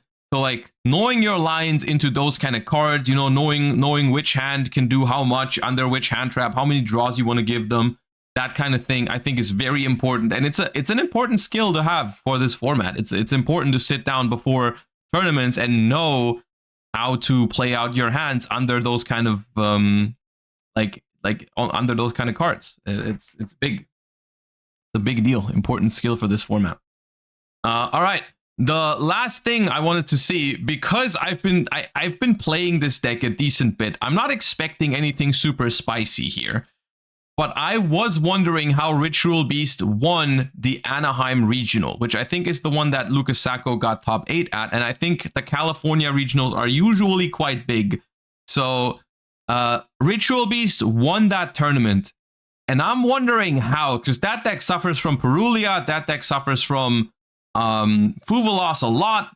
So like I'm wondering how does that deck win a regional in this format? And I'm wondering if maybe I can follow their explanations a little bit better, because I've been playing this deck now, so like in Master Duel, so I know the cards. I'm gonna know what they're talking about, which that's at least something. Hey guys, we're here with Peyton McDowell. Hey guys. Peyton, what'd you do today? I just got first place at the Anaheim Regionals, playing Let's Ritual Beast. fucking go! How many people was it? Over 300 people. So, right. Any shots before we start? Shout out Highlander Duelists. Shout out TCG Top Choice Gaming. Shout out the Ritual Beast Discord. Shout out my friend Jesse over there. Shout out my friend Sanger over there. Shout out my least enthusiastic Ritual Beast player. But yeah, they said 300 players. Isn't that small for Anaheim? my friend Sam that's not here. My friend Alan that's not here. All right. Let's get into the profile. Okay, so for the main deck, we're on 3 of the best card of the game. D-Shifter.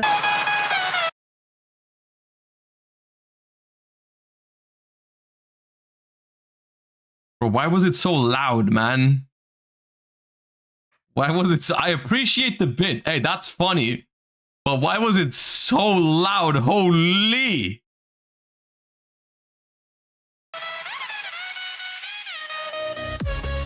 Starters. 3 Cannon. 3 Penguin. Both 1-card combos.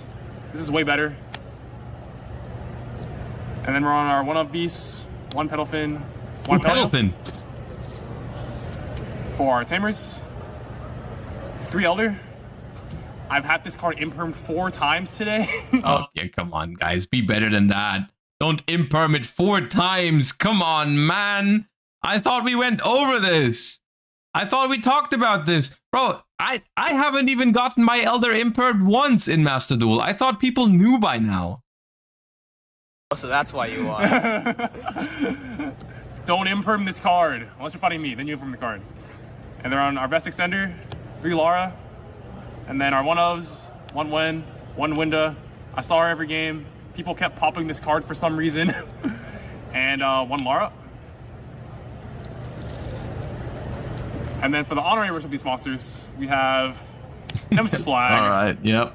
Nemesis Corridor. Yeah. And our favorite, Nemesis Protoss. So can you tell me a theory about playing both of these Okay. at the same time? So with Corridor, you're not gonna know what they're on game 1.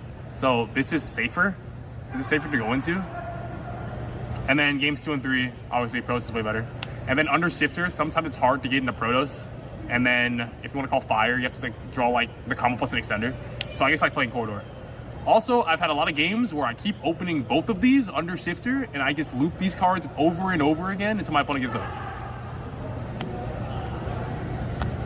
For the spells, we're on 3 Inheritance. It's just tanky. We're on 3 E-Telly. This card's broken. And then we're on the traps. 1 Steeds. This card's also broken. I can't tell you how many times I've opened this going second as my first draw. It's probably good when you got Fulos, no? Yeah, what's it called? Versus Tempai, we were in a grind. He went first. I drew in a Steed, and it ended up winning me the game. And then for the non-engine, 3 Ritual Beast Shifter. Bro, the second this card's time? more broken than Fulos. You played 6 shifters or Fulos what? sucks compared to this card. And then 3 Ash, 3 Imperm, 3 Eclipse, and the 1 called by. With Fluidless in the game, I need... It's very low on non-engine, isn't it? Like, if you're comparing it to other decks? Like, yeah, it's got access to Shifter, which technically Shifter counts for more non-engine. But it's like... it's not as many. Like, I know, it's a crazy thing to be sitting here and call 13 non-engine kind of little, because that was like a very, very good number a while ago. So like it is an aware moment to be like, wait, 13 is kind of low right now, like that, but it is what it is, right? Like it is not that much. It's a main deck Ash and called by in order to like exist. And since we're playing Ash, you might as well have thrown an Imperm. This card's broken. You didn't come up as much as today, but it helps you dodge Imperm. You can still contact fuse when your cards are face down, and it can break boards by itself. That's it for the main deck.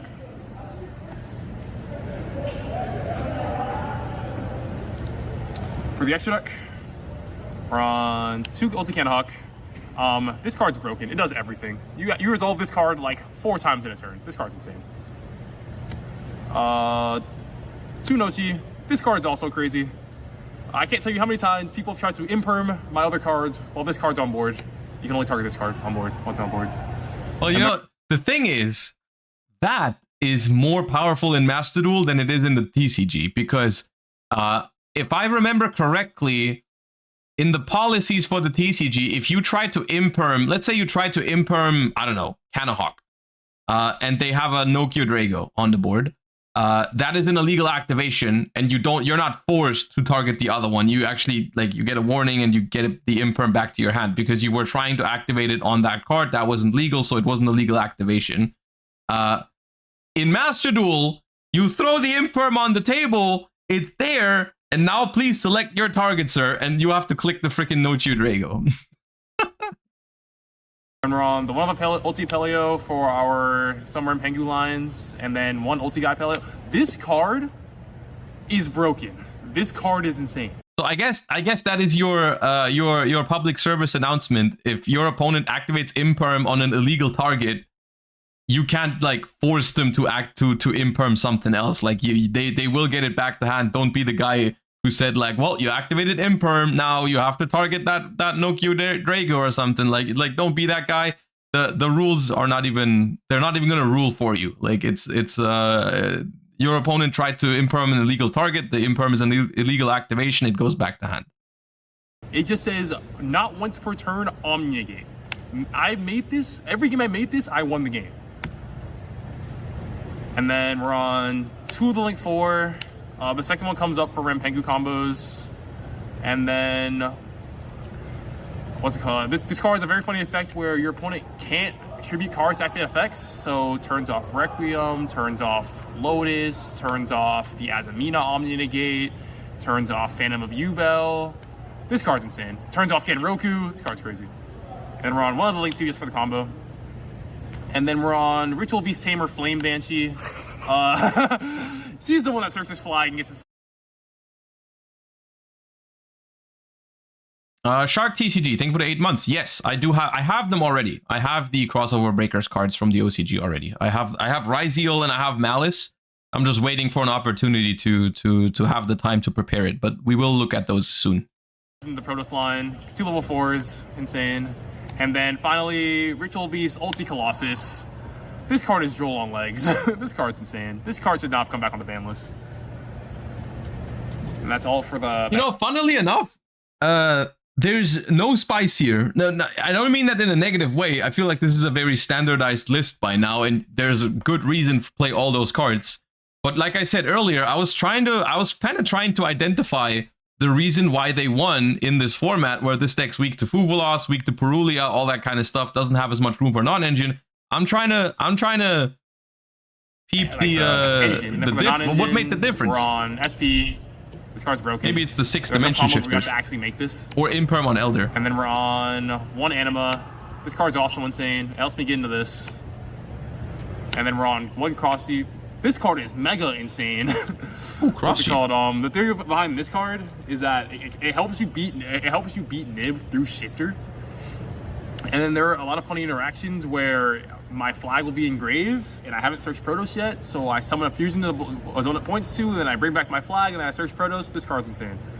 Mega insane. And I mean, finally, look, if you record a deck profile and you call every card broken and insane, you gotta have an option in your vocabulary to go one step further, right? So like, you call every card insane, broken, insane, broken, insane, broken, but then there's a card that you want to highlight. You want to like emphasize that that card was good for you. You gotta call it mega insane. What else are you gonna do? You gotta call it mega insane. You have no other options. You run out of options to highlight that you really liked that card, right? You gotta say omega insane, giga insane, mega. One of those. You have to say that. What are you gonna do? Solantis, he didn't come up that much today, but what's it called? I'm using a bit of yugioh's theory where you gotta power creep your vocabulary sometimes, right? If every card's insane, every card's broken, and then some cards are mega insane. You link off your link 4 into this.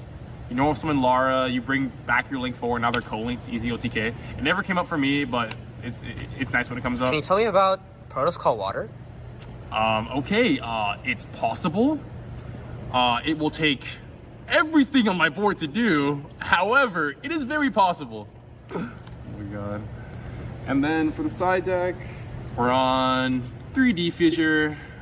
This is plan B if you get Fluid. You have 6 more copies of Shifter in your deck. It also helps you beat Veiler, helps you beat Droll, stuff like that. And then we're on 3. So the math is not mathing in this profile. So we had 6 shifters in the main deck, and then we just put 3 D-Fishers, and we said it's 6 more copies of Shifter. So we're on 12 already. 12 copies of Shifter, because 6 in the main, and then the Di-Fi is 6 more copies, apparently. Dark Ruler. This card is really good. Every time I drew it, it helped me push through the board. I think it's better than Evenly right now, honestly. Honestly, maybe it's a mindset difference, right? Like, I'm looking at it, I'm like, the non-engine is kind of low, and all that kind of stuff. And they're like, nah, I'm just gonna draw Shifter every time, dude. I've got like 12 of them. Maybe it's a mindset difference. I think it's a mindset skill difference. And then we're on 1 Duster, 2 Cosmics, just standard back row hate. And then we're on Magnamut, Hewis Worm, and Anti-Spell. And then the final card on our side is the card we all hate, Fulos. This card is broken. Do you own those? I don't hate Fuvolos. I like Fuvolos. I would like to Fuvolos all my Yubel opponents who are trying to do very unfair things to me.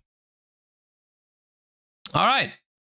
Well, that is your look on the current format, I guess. It was nice to check in with some of these decks. There are some interesting things going on. I'm honestly looking forward to YCS Bologna. I really am. I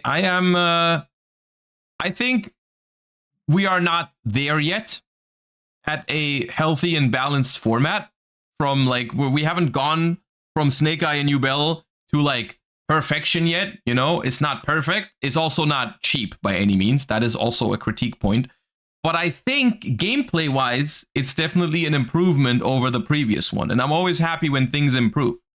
I think it is an improvement if you look at this breakdown from the one where Yubel was dominating everything and the only other option seemed to be Tenpai basically.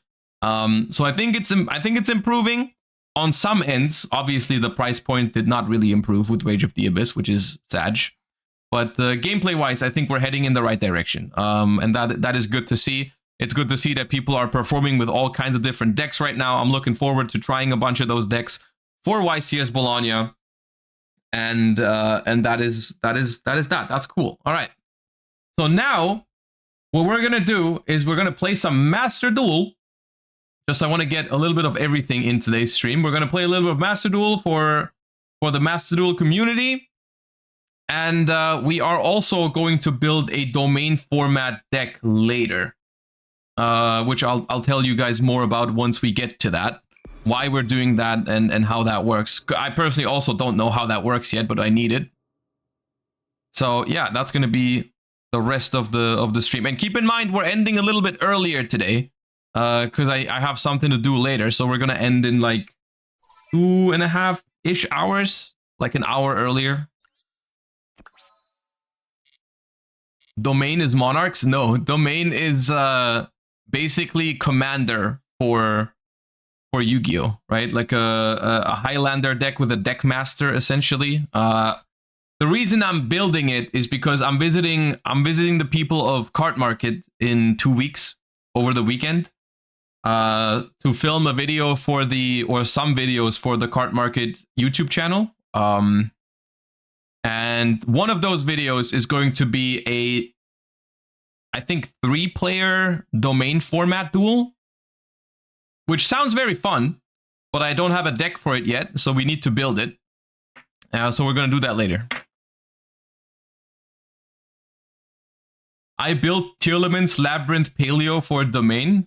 See, you're kind of speaking my language already. Like, I don't know exactly where... I don't know exactly how we're going to do it, but something... I'm trying... Basically, the goal for that later is going to be to fit as many Josh cards as possible into the deck. But you need to... Like, the problem is there's special rules for Domain format. I think if I remember correctly, you have to pick... You basically have to pick a deck master... And then all the cards that go into your deck have to be in your deck master's domain. And it's gonna sound confusing now. Let's just do it later when we actually get to it. We'll do it. We'll start in like an hour or something, and then we'll get to like how exactly it works. Now, I've learned one lesson yesterday when it comes to Master Duel rated duels, which is that I'm gonna stay the heck away from Yubel and Snake Eyes. I'm just gonna jam Centurion into this ladder, because it makes me happy.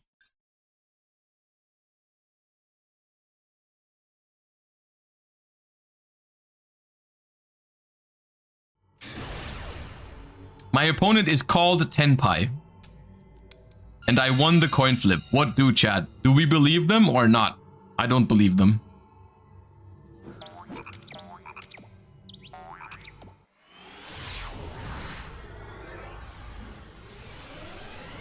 I think they're liars. Oh, my hand is wonderful.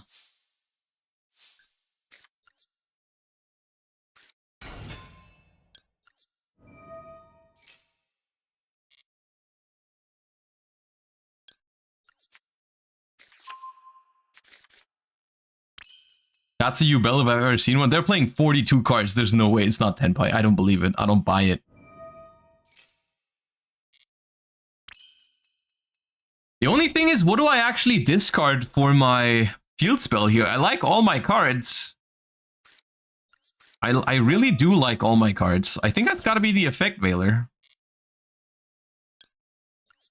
I think it's got to be the Effect Veiler, unfortunately. I would like to keep it, but...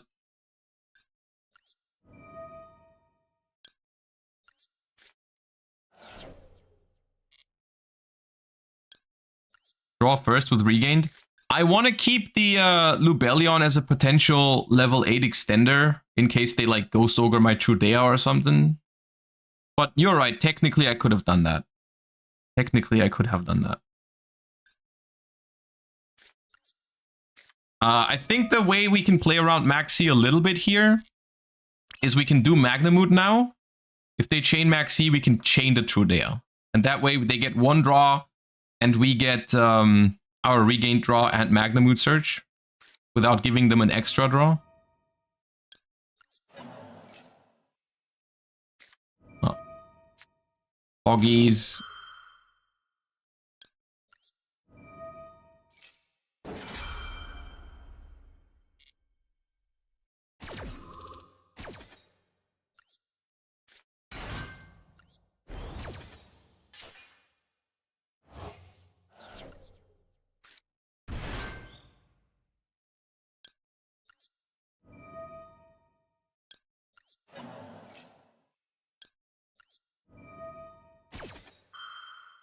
Either way, you could have chained it. No, if I start with Trudea and they Maxi, I can't chain Magnamoot because they don't have a monster on the board. Okay, Emblema Oath to set the trap card is really good. I don't think I'm gonna go for the level 12 synchro this turn. I think I'm just going to leave it at this. So I'm going to do this. I'm going to grab, I think, another Primera. And I'm going to go ahead and Oath into Phalanx. And so they're getting one draw off of Maxi. And my setup is fairly good. No Omni Negate on their turn, but it is fairly good. Where's Atri? I miss Atri every day, dude. Sometimes I wake up at night and I'm like, why is Atri not in Master Duel? It happens way too often.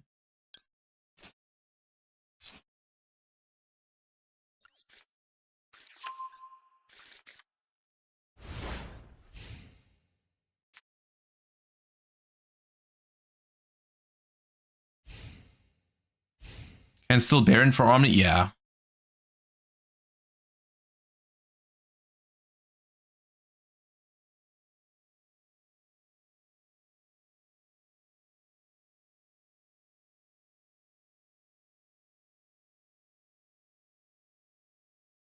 All right, Mr. Tenpai. Ah, your Tenpai deck with some Manadium cards in there. I see.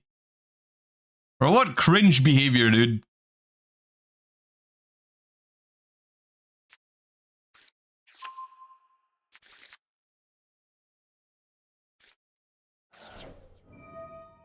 Bro has all the field spells. All right.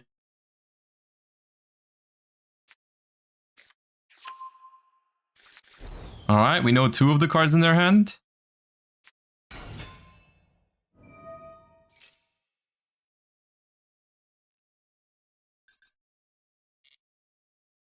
Okay, how does this guy work? Target a monster or destroy it, and if you do, special summon this card. All right, I think I'll start by doing this. Of course.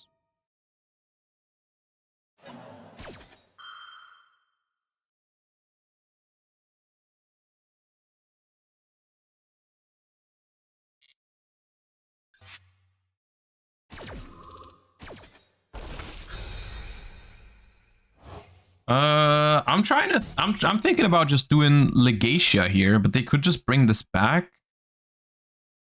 I mean, it's not that bad if I let them make the Link 1 because they already had the field spell. It's once per turn. So yeah, I guess go do your thing.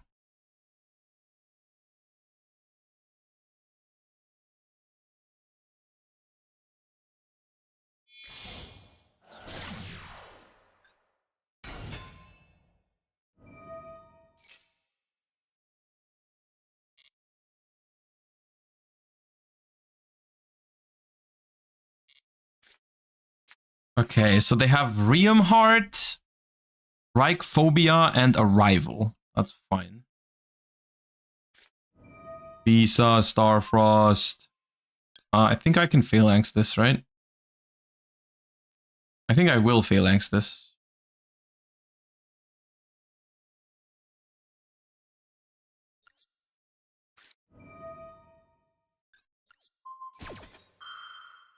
I like Phalanxing this.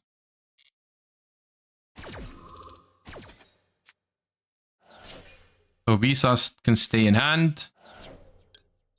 Field Spell, Riem Heart, Scareclaw, Arrival, and Visa Starfrost. We know 4 of their cards in hand. Hello, another Bystial. Yep. Now Arrival, summon one from the grave. That's fine.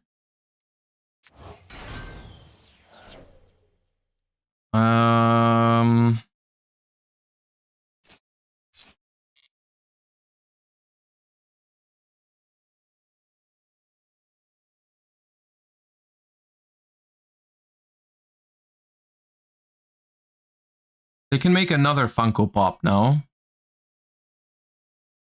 What if I bring out Trodea and make Legacia? Isn't that nice?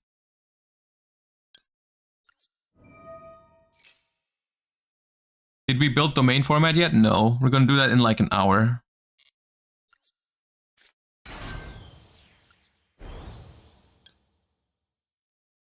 Oh, the spell protects. If a Scareclaw... No, Link monster would be destroyed. You're yapping.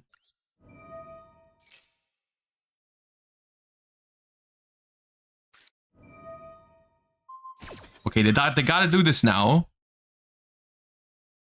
Which is fine. What if I make Baron now? What if I do the 360 no scope and instead of Legacia, I make Baron now? So if they activate this, I just negate it.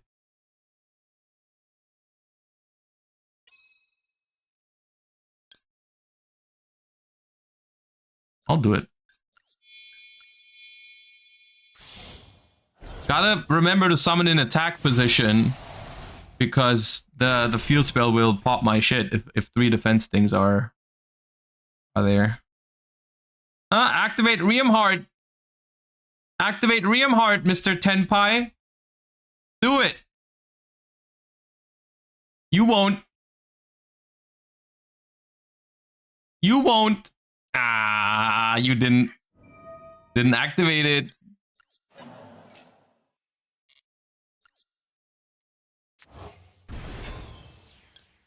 Little coward. You're a little coward.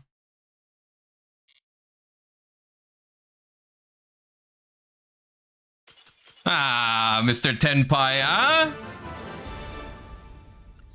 Didn't expect the Baron, did you? Thought I was gonna make Legacia. Thought I was gonna make Legacia, Mr. Tenpai.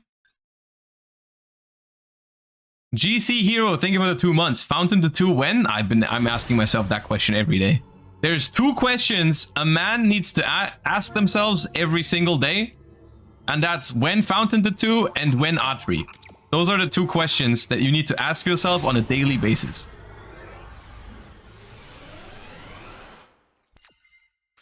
You guys remember that meme of guys thinking about the Roman Empire the entire time? It's more like thinking about those 2 things very regularly. Like, when do we get Atri and Master Duel, and when is Fountain gonna be at 2 is in my daily thinking.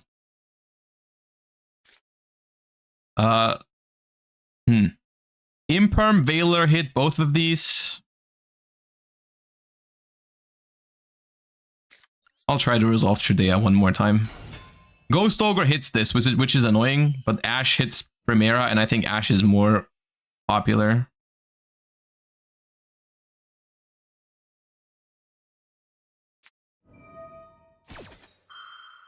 Gamma screws me up no matter what. Do I draw 1 card here? Don't think so. Oh, I draw a card of Regain though. That's cool. Summon from hand, from hand, from hand. Never fucking lucky, man. Alright, well. Chances for survival are low.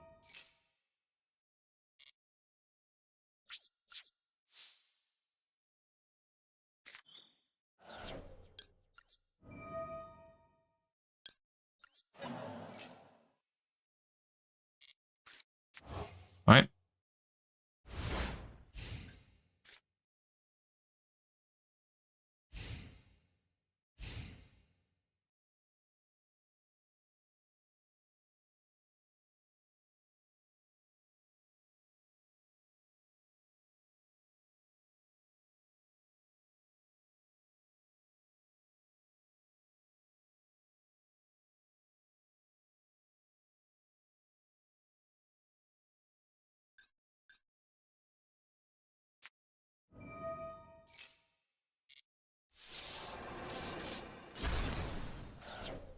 Goodbye, Regained. It's been real. Pokey Draco. Dora, sorry. So here's the thing. Do I Ghost Ogre and Veiler this? Because it stops Chundra from happening? I might.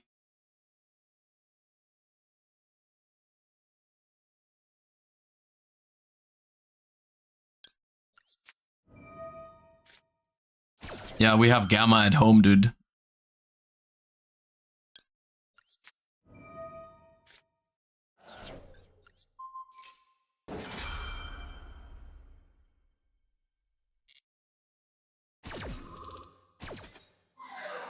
You get mega punished by Sangan summoning, but they don't have Sangan summoning if they normal summon Dora Dora first action. They can have Kaiman, but I doubt they have Sangan summoning.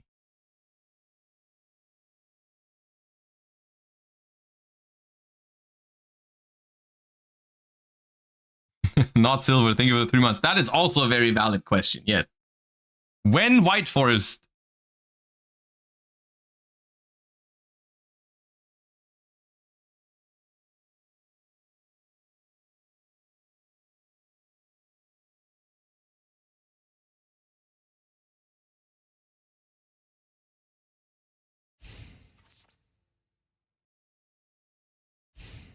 Ah, they jump scared me. Okay, I see you. I see you. Now the problem is if they don't have engine, chances that this resolves are incredibly small. Oh, it did resolve. Okay.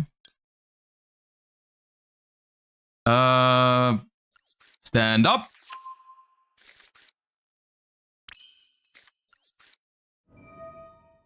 Probably means max C, right?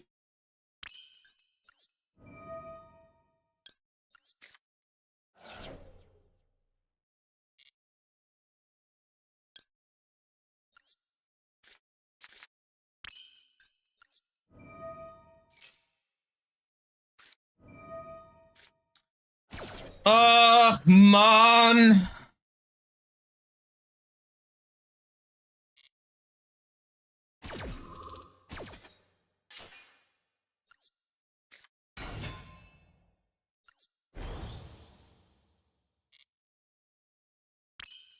I can't OTK. It's not enough, guys. Not possible. I'm playing Centurion. That deck does not do that.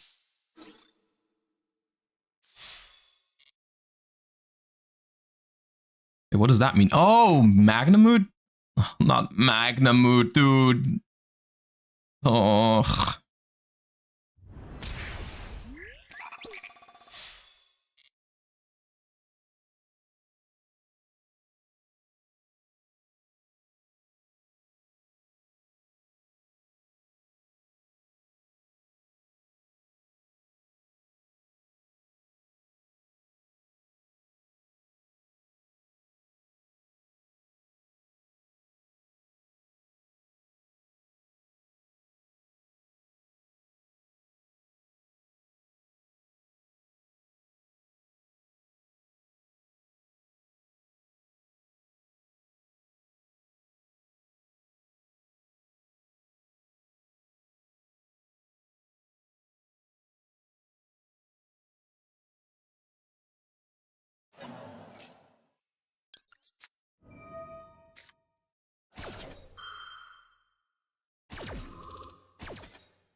I had to max see it because otherwise the Genroku plays are too wild, dude.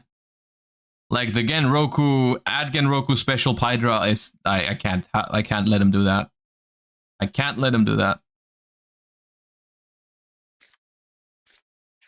Oh.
You into arcane music? Yeah, arcane music's goated. I can't wait for season 2. I'm pretty sure I have almost every single arcane song in my playlist.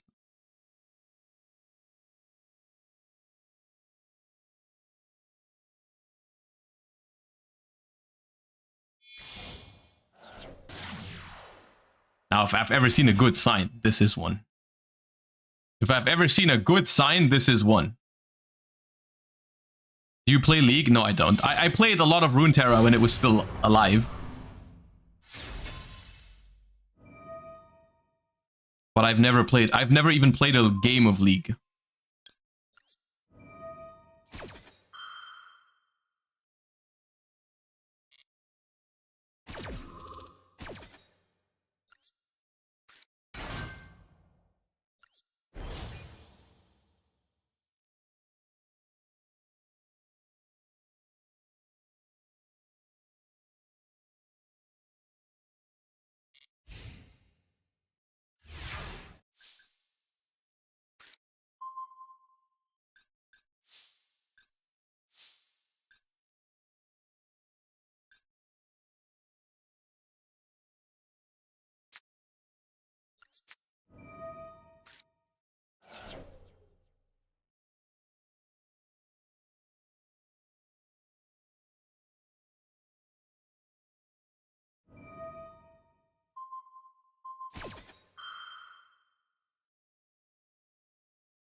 That was a close one.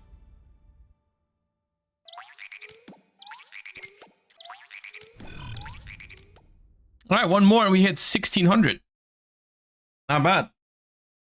Oh, by the way, I've decided we're gonna do on the last day of the month, which is the 31st, right? We're gonna do a long grind rated duels stream where we try to climb as high as possible.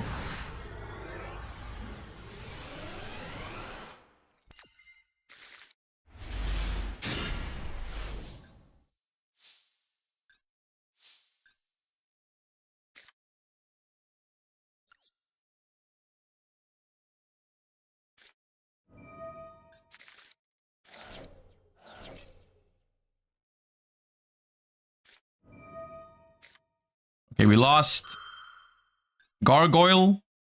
We lost Regained. And we got Ashed. But we might resolve our combo because of it.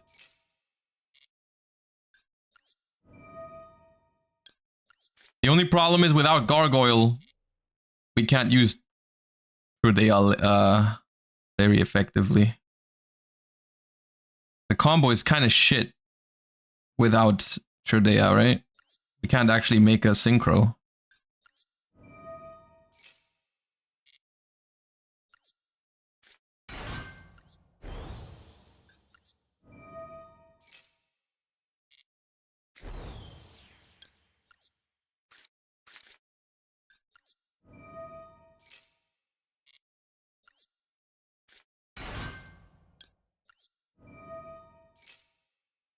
It was Primera normal summon Shurdea. No, I want Phalanx. I can't make a synchro this turn. Like if I go Primera search Shurdea normal summon Shurdea, I can't activate Shurdea except by placing another Primera.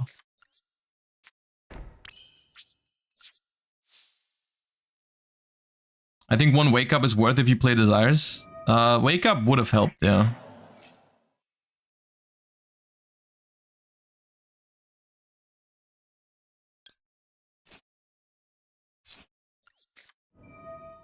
I'll do this in case it's Tenpai, so they can't do they don't want to do the Genroku stuff. It could be the mirror. They're also, at 42 is also weird in Centurion, I don't know.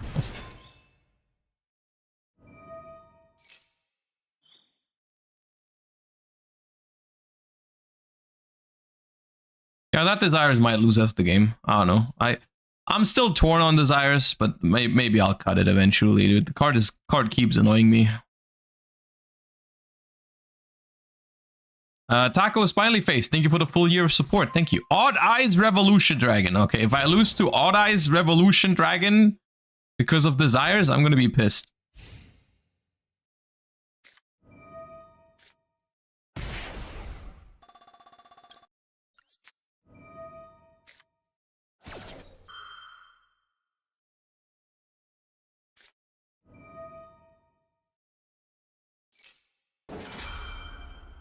Why do Pendulum players always draw like freaking crack cocaine?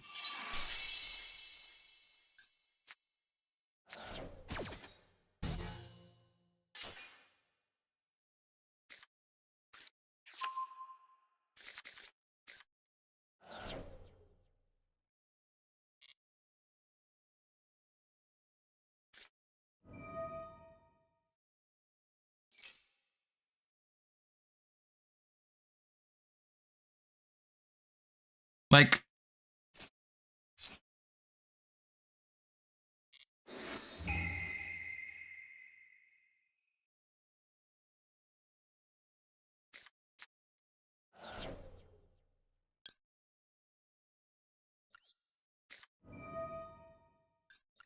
bro, Ash on my only real play?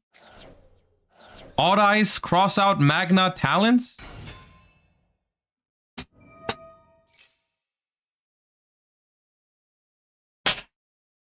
I'm pretty sure I die if I Veiler this, right? If I Veiler this, they just make Beyond.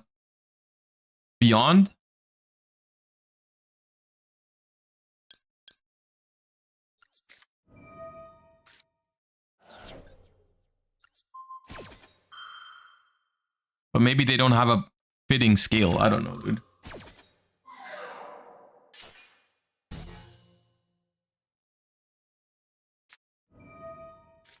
Yeah, why would it not be, why would it be once per turn? Why would it be once per turn?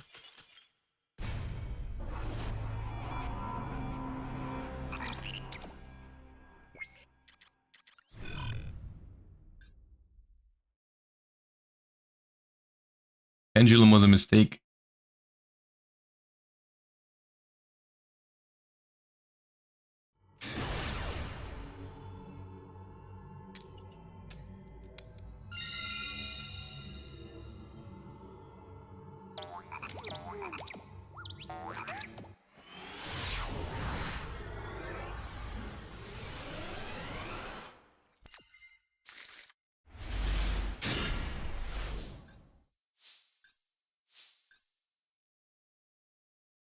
Pretty sure this hand can double.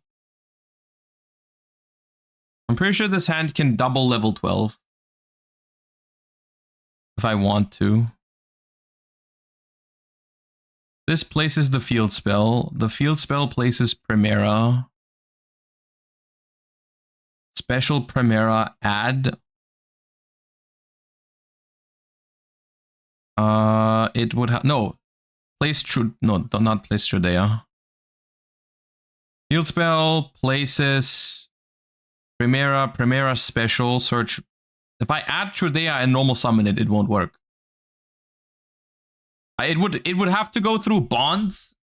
Bonds plays Gargoyle, but then I don't go through Trudea at all. Primera no effect normal summon.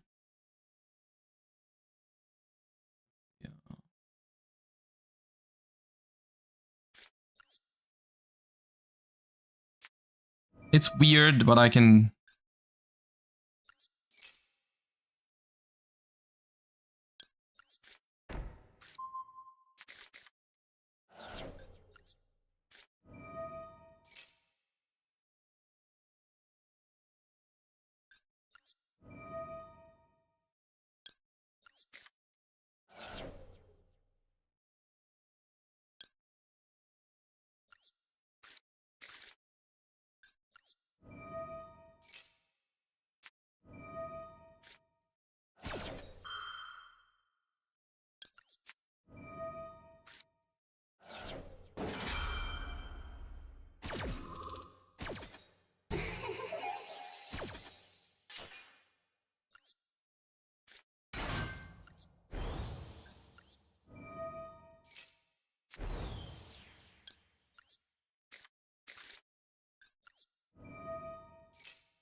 Summon the Magnamute. So get access. Again, Druis is nice to have on their turn, I guess, or Baldrake.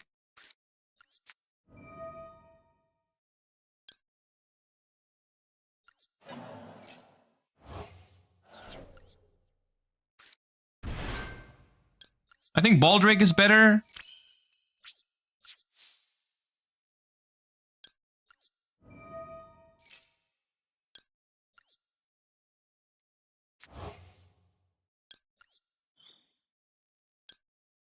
I think Baldrake is better because I would rather synchro into another Blazar than synchro with the Druis Worm.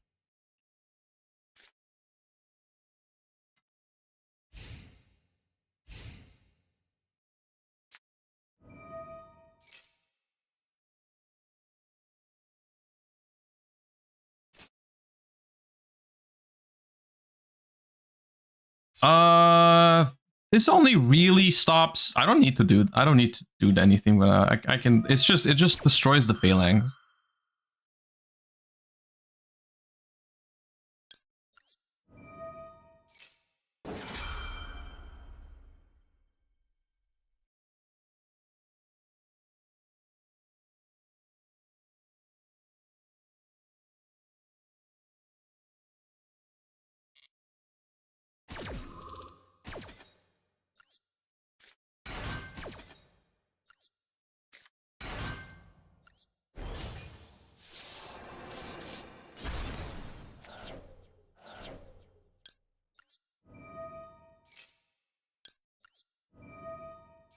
Are you ready for Cosmic Blazar 2?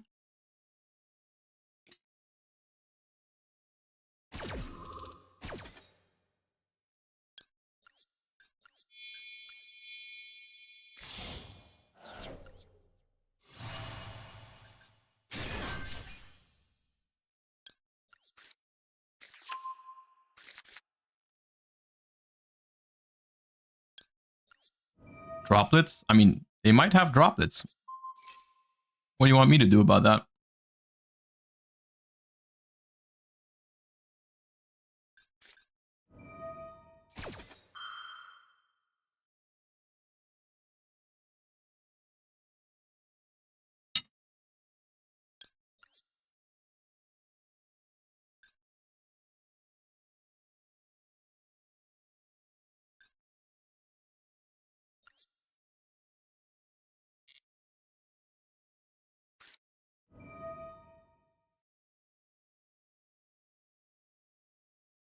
I was considering negating it for that reason, but yeah. Maybe I should have.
They had game, but I think they missed it.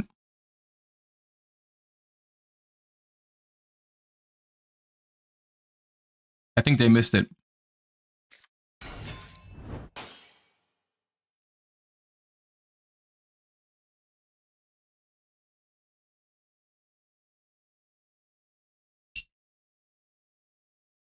They might still see it though.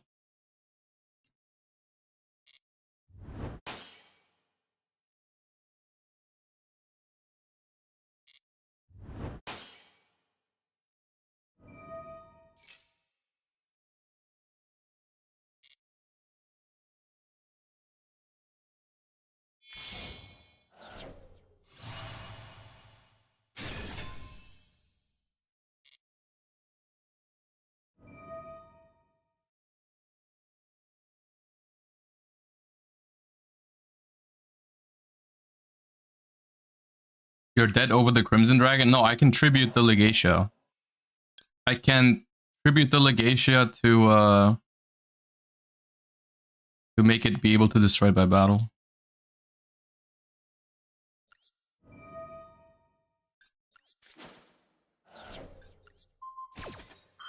I think I still die though.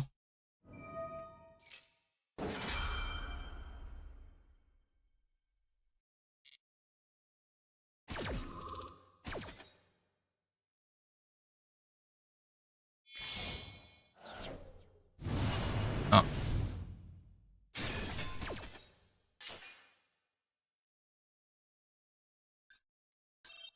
I still die.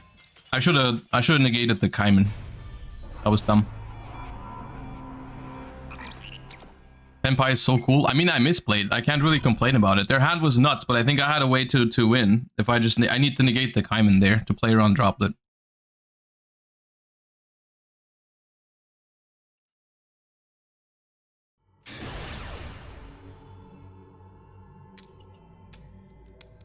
I actually meant it was cool. Oh, okay. I'm very used to people just being ironic about Tenpai. Because I also don't mind it. Usually when I lose to it, I mean, not every time. Sometimes they just outdraw you and win, but every Yu-Gi-Oh deck can do that. But a lot of the times when I lose to it, it's because I could have done something better.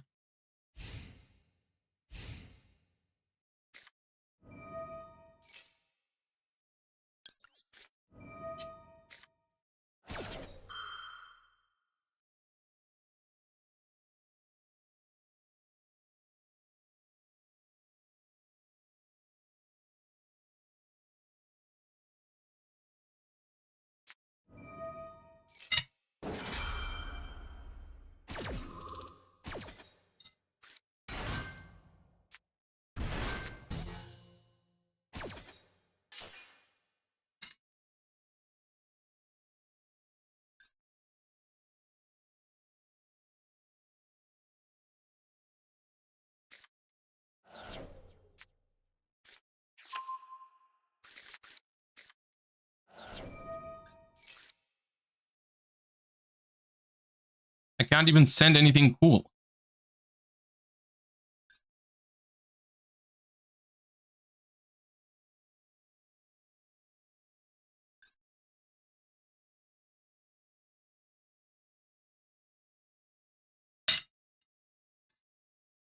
I don't play Packbit.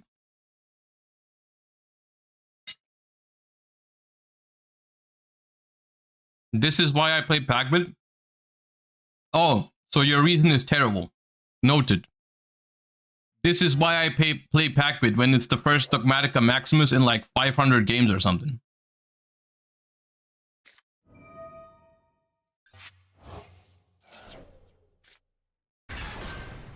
Like, there are reasons to play Enigmaster Packbit, but it's not this card.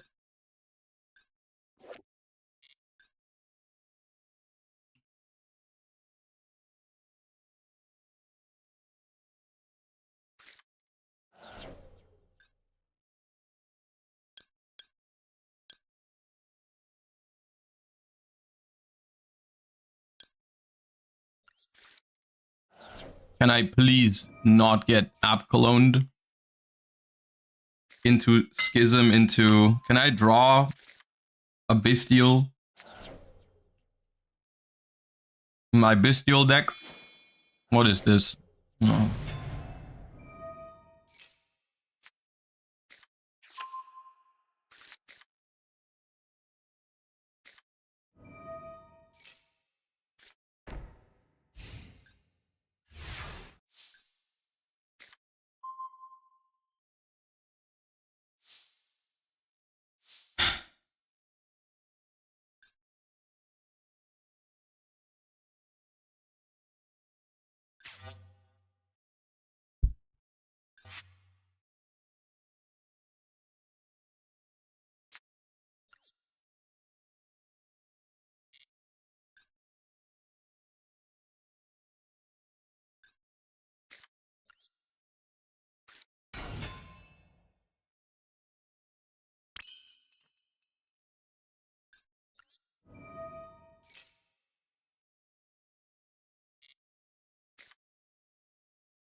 It's another arcane banger.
I need the song name.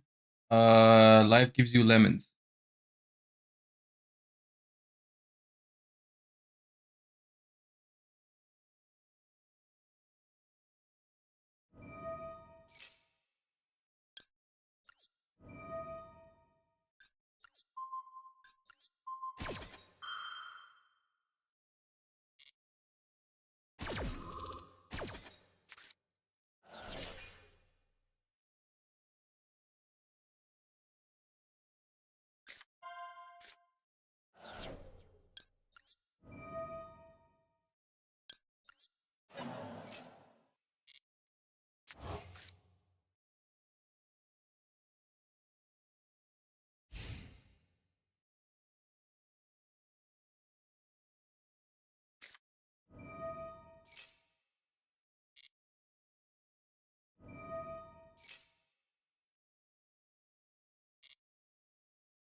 How often will bro try to out SP Little Knight with the battle phase? How often?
I lost. They drew this like one like.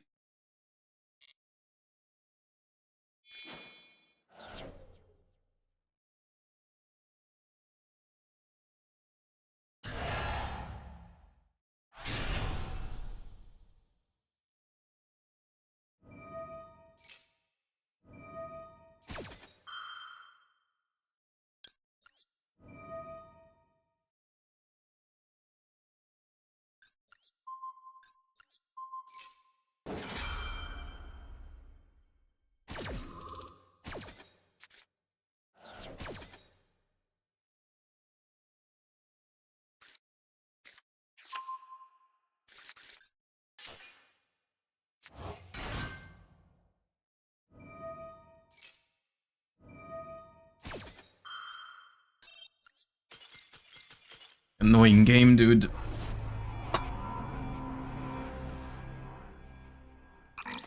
Try so hard, but you don't succeed, man.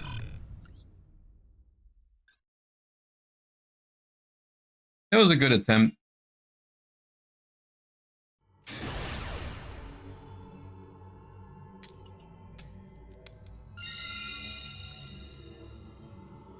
It was a good attempt.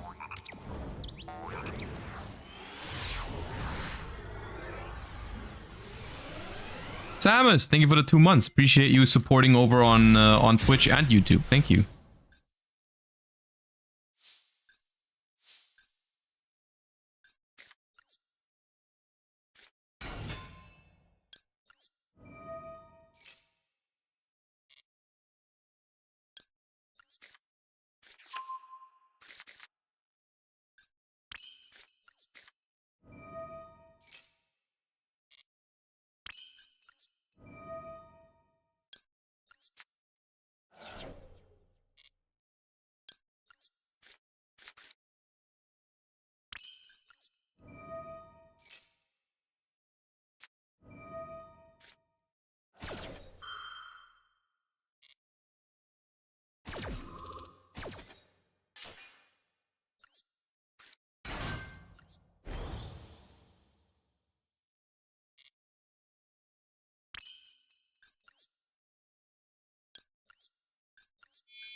Man.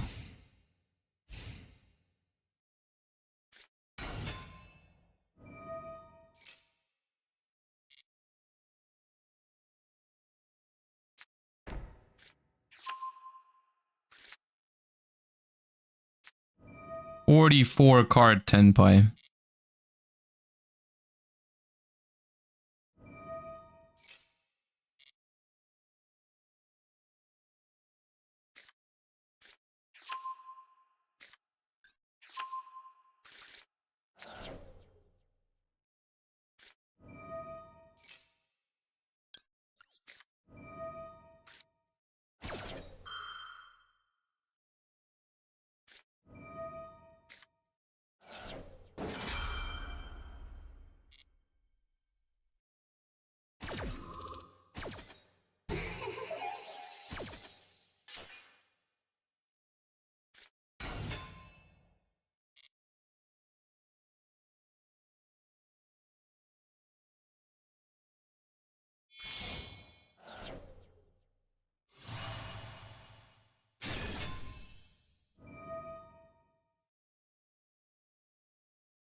It won't work because they're going for this because they have Kaiman as well, like Maxi Imperm.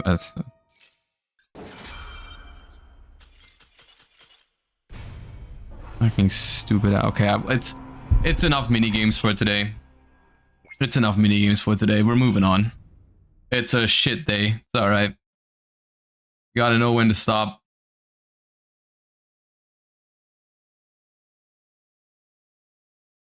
We're doing domain now. I've had enough. What a terrible day.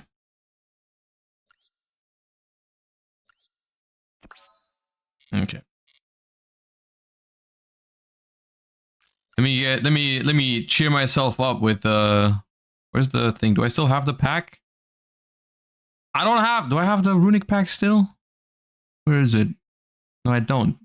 Why do I not have it? I don't have it.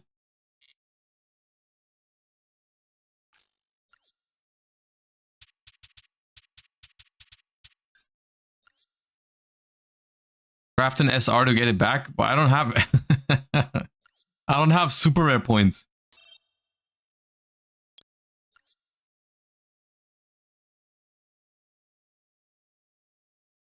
Yeah, I'm not playing Infernoids.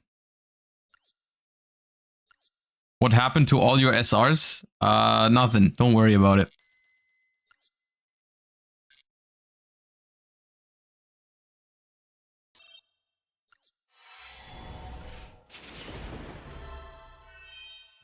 Come on, cheer me up. I deserve it. Come on. I've been having a rough day. Come on.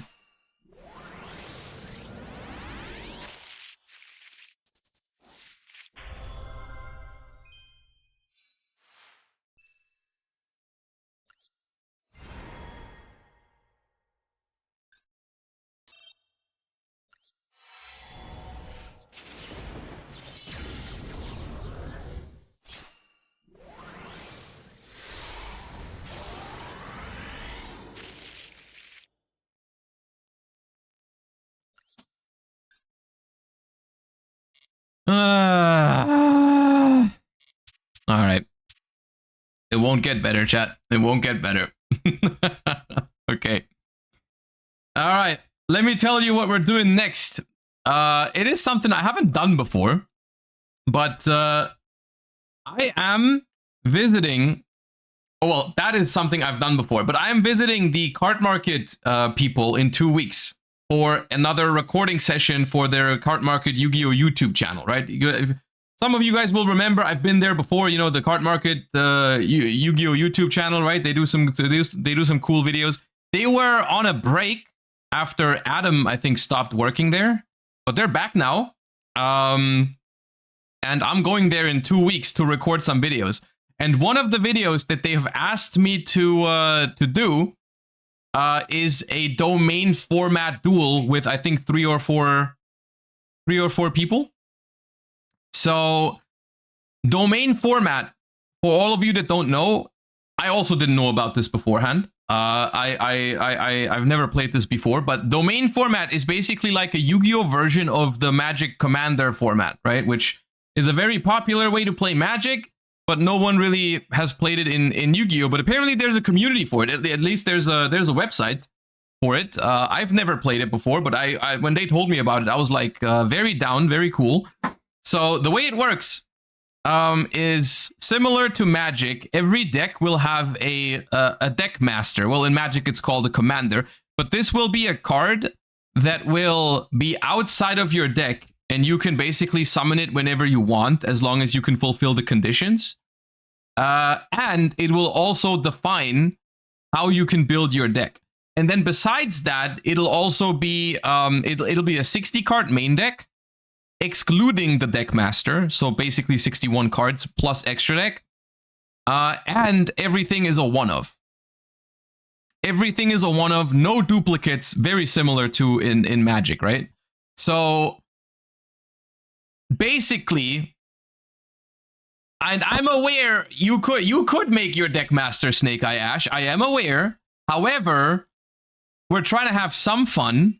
But the other thing is also, if you pick a deck master, it defines completely how you can build your deck. For example, like I said, all monsters in the main and extra deck must be within the deck master's domain.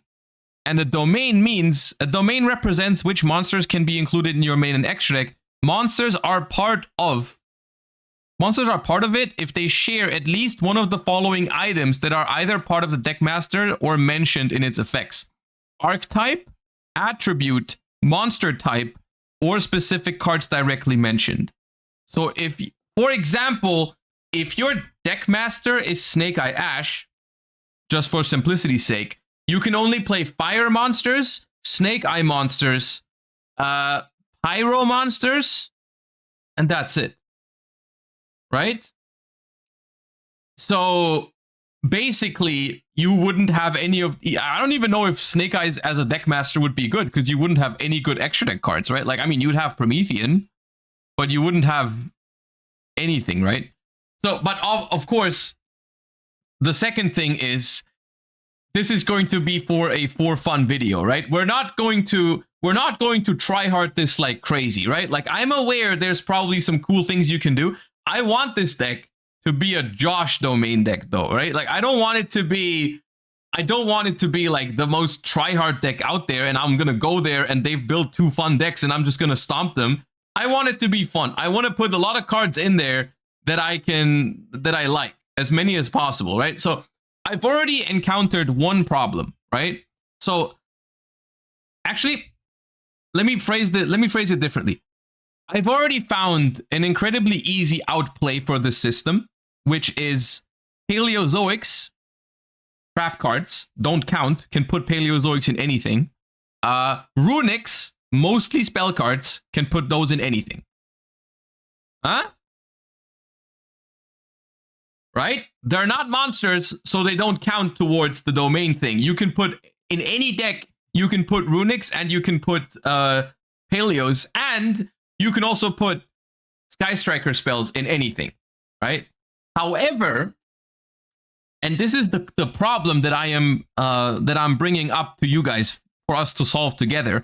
How do we find a domain that lets me actually use their extra deck cards for Runic and Paleo? Because I need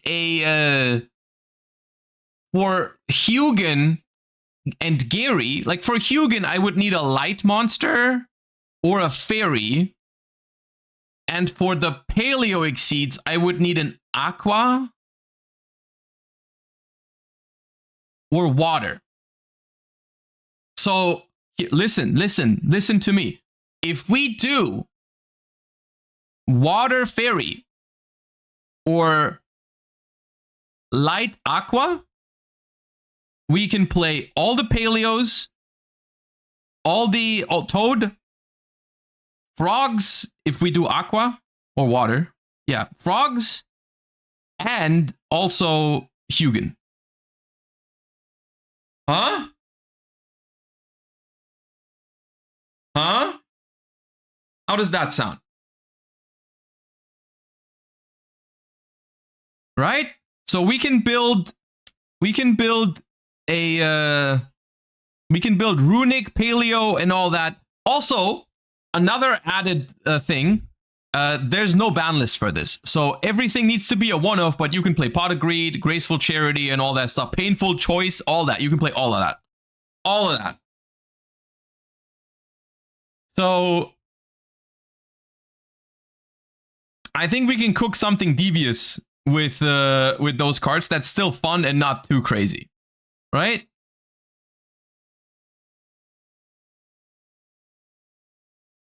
I think we can get somewhere. Kill Frost is light aqua. Oh, hold up.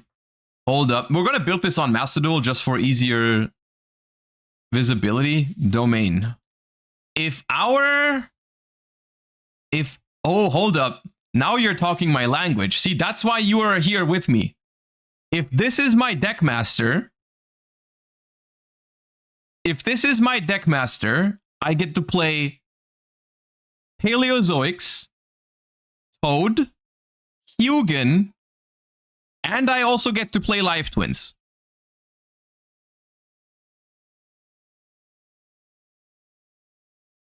Because it's a light aqua monster. You know what the problem is, guys? You know what the only problem is? Is that I have a shit deck master. If that's my deck master, it's kind of a shit deck master, isn't it? Like I can just like how does that work? I guess can you normal summon your deck master? Hold up, let me check the rules. Gameplay, deck master mechanics. The deck master mechanics, the contract is the agreement that a player has with the monster they declare as their deck master. This contract states that the deck master allows the player to have access to summon activated from the deck master zone, as well as play monsters within its domain. Deck master cards may only be summoned from the deck master zone using their appropriate mechanic. Fusion, Ritual, Synchro Xyz Link, Pendulum, Normal Tribute Set, activate as Pendulum spell or non-activating Fusion method. So I can basically I can normal summon. What you're saying is I can normal summon my Kill Frost whenever I want to.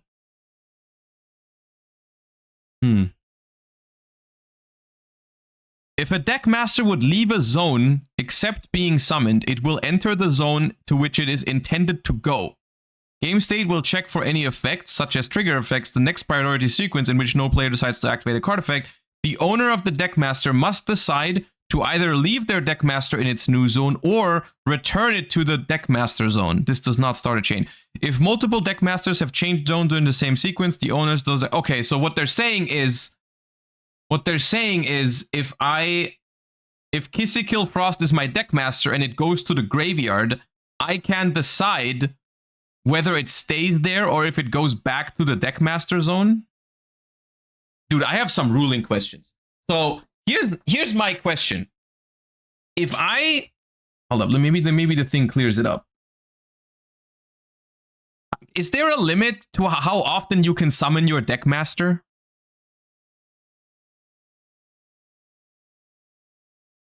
Like, can I summon my deck master infinite times?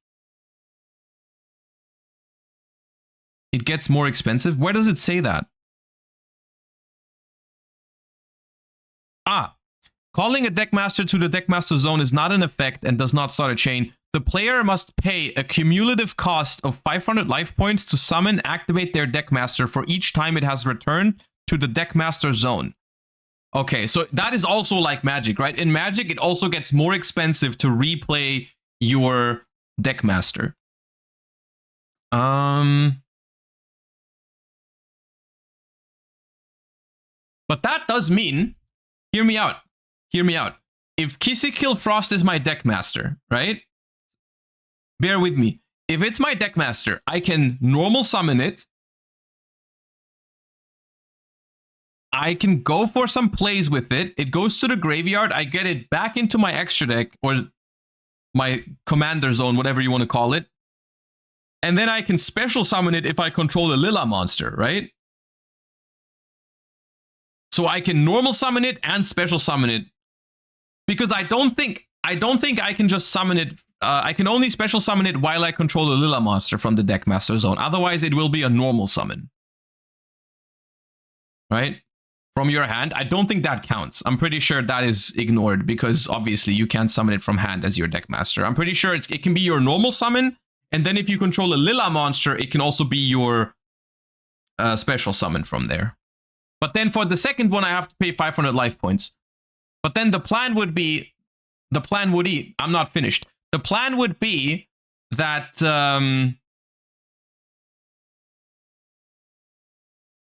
after you summon it for the second time, it goes to the graveyard because then you get to draw a card with it. And then when you banish it, because when you banish it, look, this is broken. I think we've broken the system in a cool way, not in an actual broken way. But it says if a deck master would leave a zone, field, grave, banish, deck or hand, it will enter the zone and then it can return to the deck master zone. So what we can do with TCG Frost is we can leave it in the graveyard. It gets banished from the graveyard. We draw a card and then we return it to the deck master zone. We can even get the draw from it. Wouldn't Gigantic give you access to all level rank link 2? I don't think so. Hold up. Does Gigantic Sprite give you access to every level 2 in the game? Because that's not an archetype. Because it says, look, it says archetype, attribute, monster type, and specific cards directly mentioned, right? Level 2s are not an archetype. That'd be cheating, I'm pretty sure. Like, as much as, like, the thing is, having access to Gigantic Sprite would be really, really cool. But, you can't do that. Okay, so why don't we continue this train of thought and we do we make TCG Frost our deck master. Where's Frost? This is domain deck master TCG Frost. Okay, so we get to play all of the life twins. So we're gonna be playing, it's one-offs, but we can still play all of the life twins. We can play Trouble Sunny, we can play this. We can play... What's the other one? Am I blind? There. This. Kise Kill. And we could also play Lilla Treat. I mean, Lilla Treat is not bad because we always have a Frost monster, right? And then we can also... Oh yeah, related cards. Wait, can you use related cards? Yeah, you can. Okay, so we can use... a Life Twin Sunny Snitch, and a Secret Password, and I don't think we're gonna need Home. I guess we could play Home, but I don't know. Okay. How do I unrelate? Okay. The extra deck are Evil Twins, actually? Nah, that's the same archetype, right? There's no shot. It even mentions Evil Twins. TCG Frost. TCG Frost mentions Evil Twins. So like that's fine, right? Surely. Okay, so next step, we can play all of the Paleozoics. Daddy, Opabinia, maybe Cambraraster, this, and this. They have to be one-ofs though. They have to be one-ofs. And then we can play Runix, but we can't play Gary. We only have one fountain only. Right. We can play Sleipnir because it's a light. We can play Munin because it's a light. Yeah. Now what? Now we play a whole bunch of banger cards because there's no ban list, dude. We play Painful Choice. I need to include banned cards. I hope I can put these in. Painful Choice is here. Ugh. Painful Choice, Pot of Greed, Graceful Charity.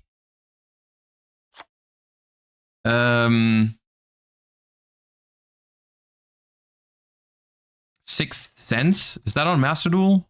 It is on Master Duel. We can play Sixth Sense. We can play Zeus because it's a light monster. We can play Toad. We can play Frogs. Swap Frog, Ronin, Dupe Frog. Card of Demise. Does Instant Fusion work with Hugin? Technically does, yeah. Roll back. I guess we can play Substitute if we want to.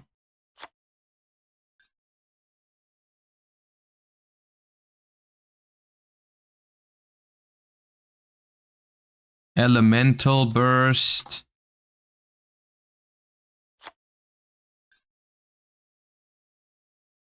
We can play Terraforming because there's only one fountain. Should we terrorize them with Mystic Mine?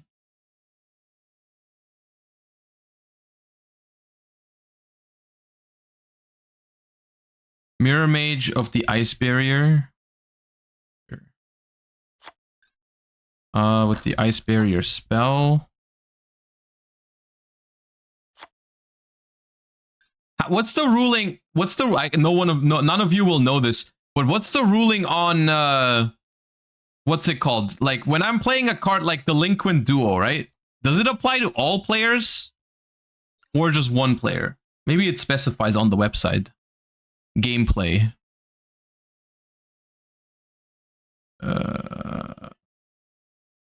General Errata.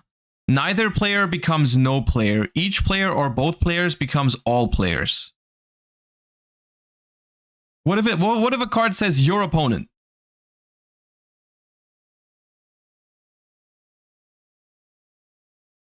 How does Grass work?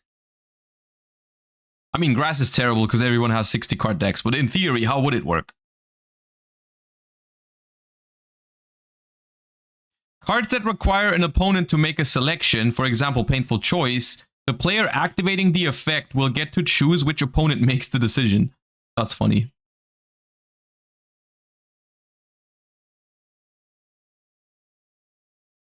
Tearlaments are Aqua. We could play Tearlaments, but we couldn't play Rhino Heart because we don't have Water or Warrior. Okay, so what I'm thinking is I don't think Delinquent Duo is going to affect everyone. I think it's just going to be I can target one opponent. And I think that's not good because then I'm going to have someone who's going to be not my friend anymore at the table because it works like a Commander game where you're going to have to be friends with everybody. And that's not a good idea. I don't think it's good. I'm going to play what else do we have, dude? My deck is we still have 26 cards to go. What other banned cards are good? There has to be good banned cards. Agido and Kelbeck. I can play Agido and Kelbeck because they are fairies. No, wait, I'm Light Aqua. No, I'm not Fairy Water. I'm Light Aqua.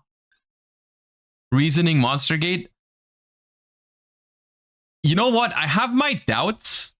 I do have my doubts that milling is that good in this deck because we actually only have very few runics and very few paleos and one rollback. Fiendsmith. We can play Fiendsmith because this is TCG. We can play Fiendsmith cards.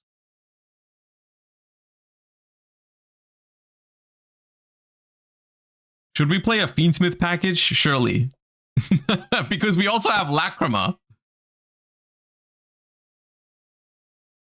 Wait, and we have Beatrice. Okay, yeah, I'm putting Fiendsmith cards in there. I don't care. I'm playing a Fiendsmith package. So how many cards is that? I need to keep that in mind because I can't add them. I can't add them on. I cannot add them on Master Duel, but it's going to be one Engraver, one Tract, one Lurie, maybe one Lacrima. So that's 4 main deck cards. And then in the extra deck, it's going to be Sequence, Lacrima, Requiem, Desiree, 4, and Goddess, 5. Okay. Okay.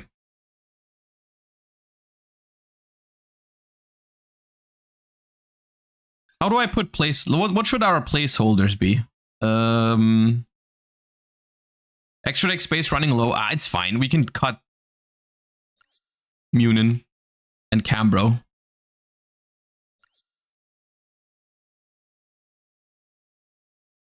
Random Fabled cards. Okay, so we're gonna play Fable Lurie. Where's Fable Lurie? There. This is now the Fiendsmith. This is now Lacrima. This is Fiendsmith Tract. And then I'm also going to play a Fiendsmith Sanct. Fiendsmith Sanct. And then Lurie Fiend, yeah, that's the main deck. And then in the extra deck, it's going to be... Actually, Closed Heaven is here. But this is going to be Sequence, Lacrima, and Desiree. And we have Closed Heaven. We have that.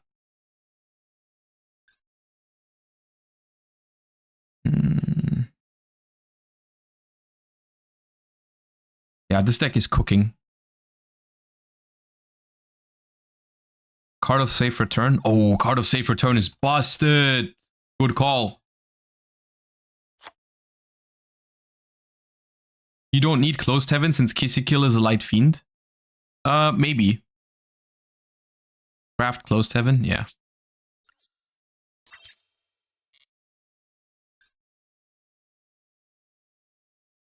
Mirage of Nightmare.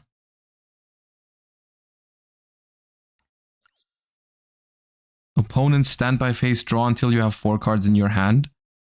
So does this happen during each opponent's standby phase? So if I, like, because we're going to play with 3 or 4 players, right? So if I pass my turn, I draw the 4, then I use like some discard trap or something. I can do it again on the next one. Okay, nice.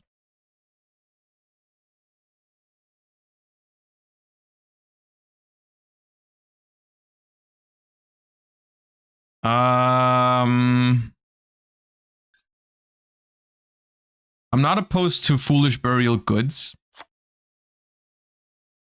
That is a good card. Let me look at. I do have. Let me look at the ban list, dude. Yu-Gi-Oh! Forbidden and Limited. So this thing is fun. Who of you guys was here? I'm genuinely curious because we've done this before, not for domain format, but for Card Market. I visited Card Market last time, and we played a completely no ban list game, and we built that frog deck that was completely insane for no ban list tournament. That was very fun. This feels kind of similar to that because we're just doing wacky stuff right now. Okay, hold up. Okay, so we don't need that. We don't need that. Okay, Forbidden. We could play Scythe, but we can't really use it. We don't have access to that. We can play Snow because it's a light. We could play Snow. Snow seems very good. Fairy Tale Snow seems very good. I'll throw that in there. Okay, it's in there. Fiber Jar Fishborg. We can play... No, that's not an Aqua. We can't play Fishborg. We can play Circular because it's a light monster. We already have Ronin Totem. We can play Norden, but it doesn't really make much sense. We can play Lacrima. We already am. I already am playing it. Any banned Link monsters we have? Nightmare Goblin is a wind. We can play Nightmare Mermaid, but there's no point to that. We can play Isolt because it's a light monster, but there's no point to that. None of that is relevant, really. No, we have Beatrice. Can play Shockmaster. Brilliant Fusion. What is Seraph Knight? We can't play. I don't want to play Garnet anyways. Confiscation, Delinquent Duo. I don't want to play. Graceful. I already have. Heavy Storm. I don't want to play. Last Will. Last Will. Josh, 5 minutes ago. I will not try it. Nesh.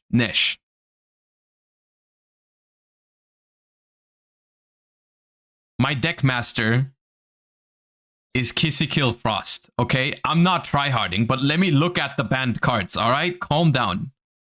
I see a Pot of Greed. That's tryharding? A Pot of Greed in a no ban list deck is tryharding? Shut up, Nesh.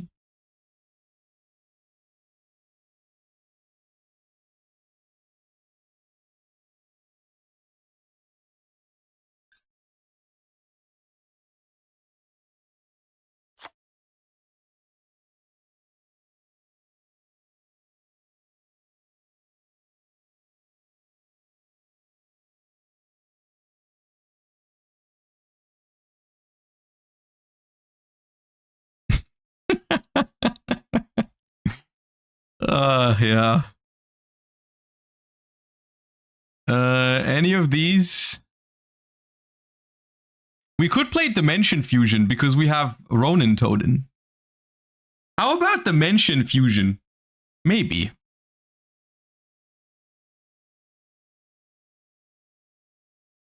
Dimension Fusion is kind of cool.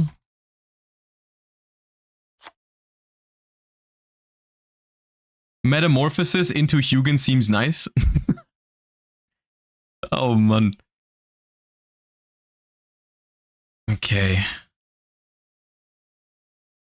there any limited cards I'm forgetting about that I can use? We could use Ava, but not really worth it. We can play Gamma Package, but I won't do that. We can play the Tearlaments. That's not worth it, I don't think.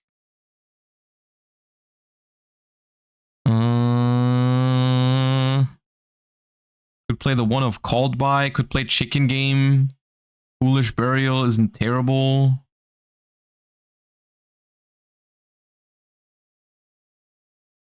Could play Monster Gate, but I don't think that's worth it either. Monster Reborn is not bad.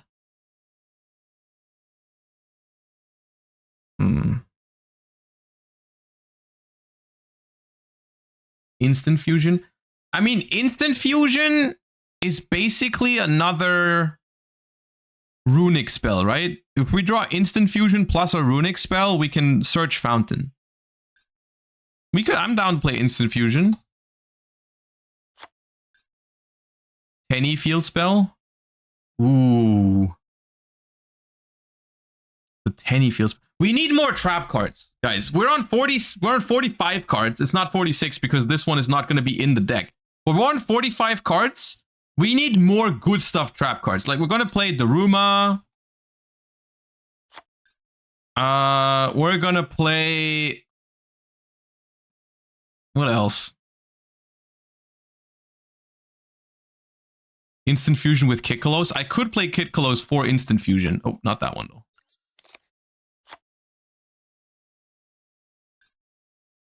Morganite. We could play Morganite. The Black Goat Laughs is okay. I want to draw... Okay, Okay, I have a question. How does this card work?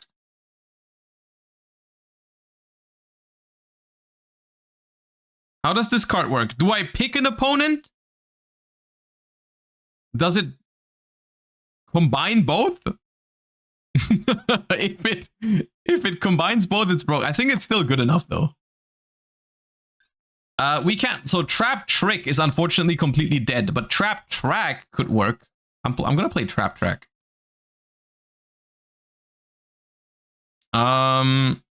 Sixth Sense is a lot better. I mean, I have Sixth Sense here.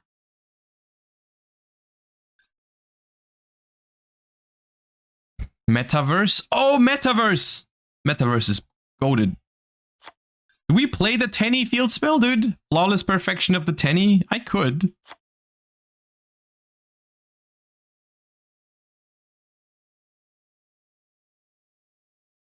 Set rotation. Ah, set rotation. Then I have to give someone Mystic Mine. That's not cool. Chicken Game. I also don't like Chicken Game because everyone gets a draw from it. Like I'm gonna draw one with Chicken Game, and then all of my opponents also draw one. That doesn't seem good. That doesn't seem very good. If we have enough trap cards, we could also play Trap Tantalizing Tune. Rise to full height seems okay.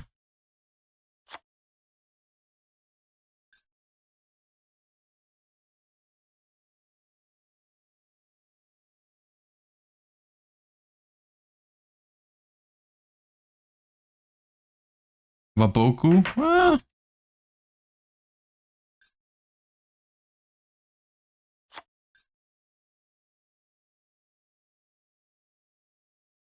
It's all coming together, guys.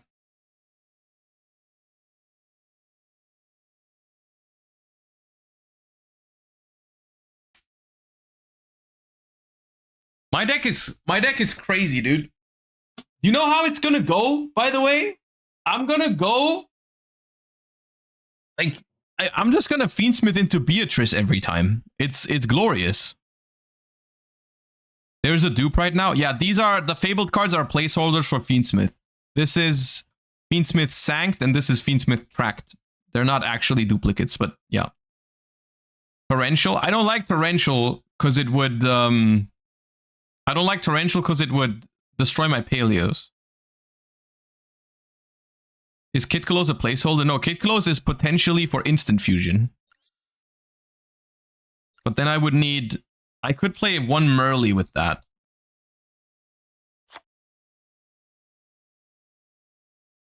Merly... So instant fusion is insane, right? Instant fusion, summon Kitkalos, search Merly, special, mill 8, feel great. That seems sick. Lost Wind might be good enough. Dark Hole destroys everything if you want to play that. I'm aware. Oh, Ice Dragon's Prison is good. Ice Dragon. Titanocider. Sure.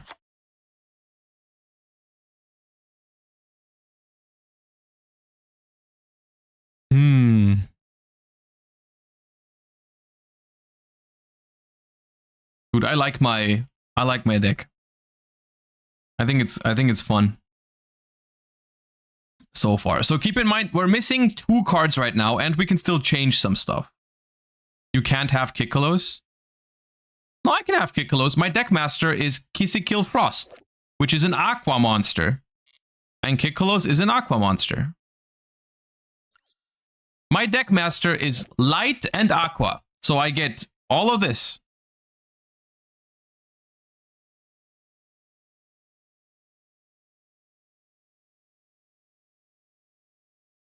Dude, how is there no ruling on this page about your opponent? Like, there's like infinite cards that say your opponent. How does that work?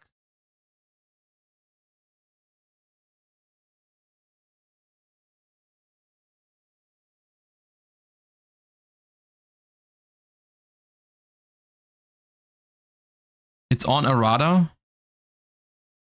It doesn't say your opponent, though.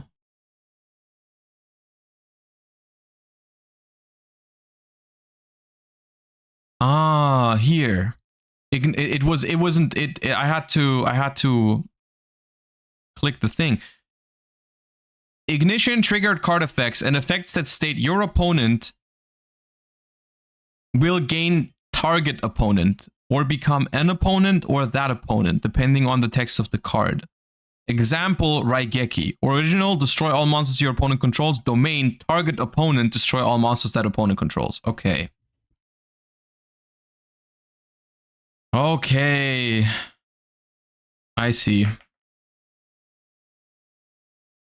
I see, I see. Okay, so Balance of Judgment is indeed not completely broken, but I'll still play it.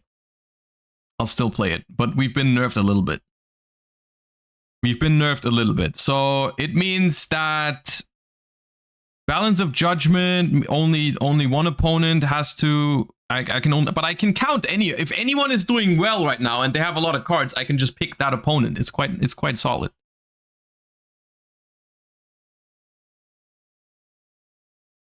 Okay, can anyone think of any crazy cool synergies that I missed with Light and Aqua?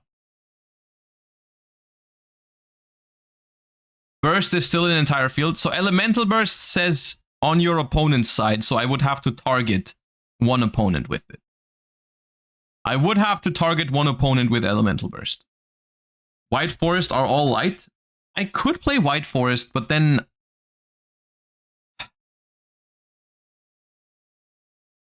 I don't think we have the extra deck space for that. Magic Colloidal Soul. Oh yeah, Magic Colloidal Soul should be here. Magic Colloidal Soul is not in Master Duels though, so I'm just gonna put a placeholder, like a frog or something. Like here, this is Magic Colloidal Soul now. We don't have that many trap cards. How many is this? 3, 6, 12, 18? It's not many traps. It really isn't. So we have one more slot because the deck master will not be in the deck. I'll just remove it for now. It states up here that that's my deck master. Why not Ice Barrier with all the frogs? It's here. Mirror Mage and the spell are here.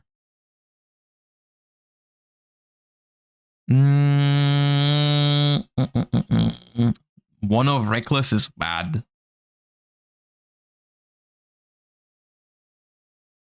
Foolish Burial, I also don't think is great. I'm not sure if Snow is good enough because we don't mill that much. We don't play any milling except for Kid Colors. I don't know if Snow is the one. Vivid Tail? Vivid Tail.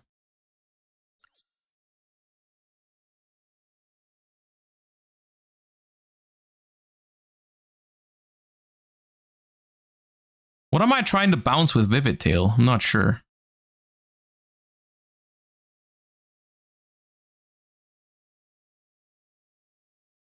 Keeps Fountain safe.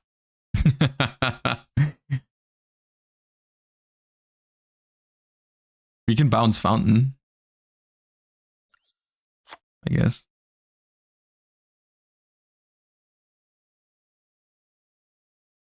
Okay, so my deck is Fiendsmith, Frog, Life Twin, Runic Paleo. I can get behind that.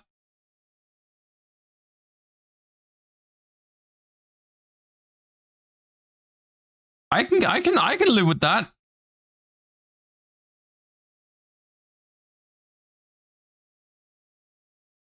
That seems fine.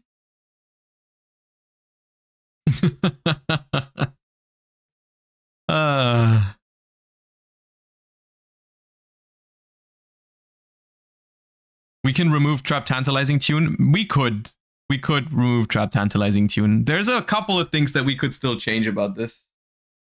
I'm not so currently I'm looking at this. I'm not convinced by Fairy Tale Snow because we don't mill that much, but Painful Choice is a lot better. So what if I open Painful Choice? What do? I reveal Snow, Ronin Totem, Swap Frog, Mirror Mage of the Ice Barrier, and Merly.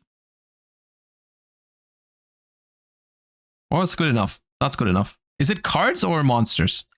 It's cards. Wait, I can also... Okay, nah, Painful Choice is crazy. Should we play Thrust? I'm gonna play Thrust. And we cut something for Thrust. Tune. But will the opponent hand trap? Bro, this is like a very slow format, I'm pretty sure. We're gonna have like turns for this. Josh about to show 5 runics with point filter. Dude, if I have another runic spell in hand, it's crazy, isn't it? Elemental Burst and Card of Same for turn seems weird. Yeah, I'm not 100% happy yet. I'm not 100% happy yet. I think Elemental Burst is too gimmicky. We only have 1 rollback anyways. Card of Save for turn is probably cracked, right? Jar of Avarice. Ooh, Jar of Avarice for some infinite recycling. I like where your head's at. I mean, it's not infinite, but... Trap Track is weird as well. Okay. Maybe Waboku is not powerful enough. Maybe Waboku is not powerful enough. Because the thing is, there is only 5 Paleos after all. There is only 5 Paleos. I don't have more than that. I can't really rely on Paleos too much. It's 5 Paleos in 60.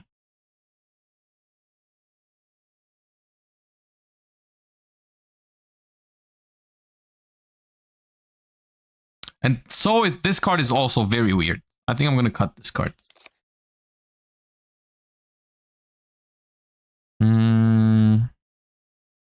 Cut Paleo? Nah, shut up. I mean, we could add more Paleos.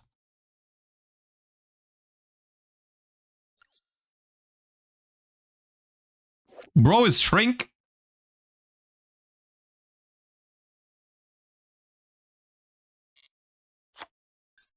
Card of Last Will. Is that even in the game? No, it's not. You mean this card, right? Hold up.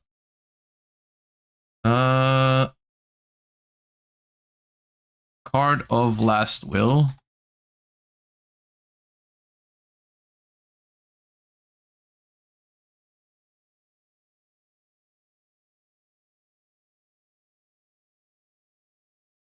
If the attack of a monster you control becomes 0 by a card effect, draw until you have 5 cards in your hand. But how am I going to do that?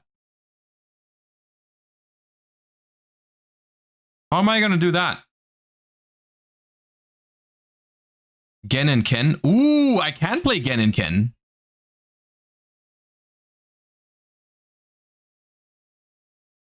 Can you activate Max C every turn if it's your master? No, you can't just activate your thing. You can summon it. Add 2 more Paleos so I can give 10 subs. Hey, look, I appreciate the support, but I'm not adding...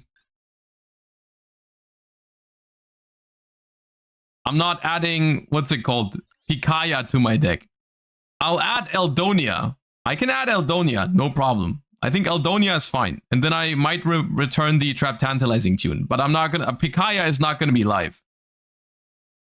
Picaya won't be live in a 60 card deck.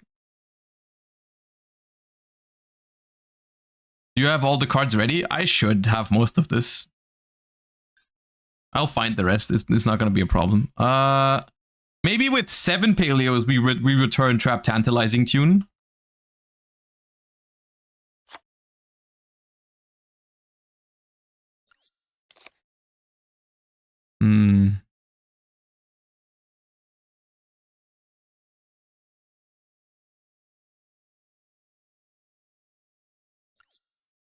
Nah, that card has got... This card has to be crazy, right? There's no way this card is not crazy. There's no way this card is not crazy. Hey, yo, you actually pulled through. Thank you for the 10 gifties, Biohazard. Appreciate that. Can I remove Eldonia now after the fact, or... Ken and Ken... Nah.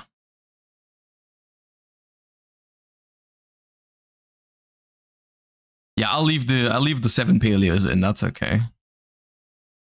How crazy is Mirage? I think Mirage Nightmare is good. I think Mirage Nightmare is good. I like that. I like that card. I think it's good. I really like my monster lineup. I think my monster lineup is peak. The monster lineup is perfect.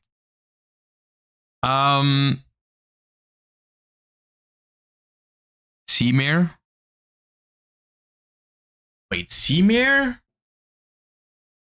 Seamare is cracked, right? Because I go normal summon Seamare, send Merly, Merly effect, fuse Kitkalos, Kitkalos, add Merly, and then mill 8. Yeah, dude, I'm adding Seamare.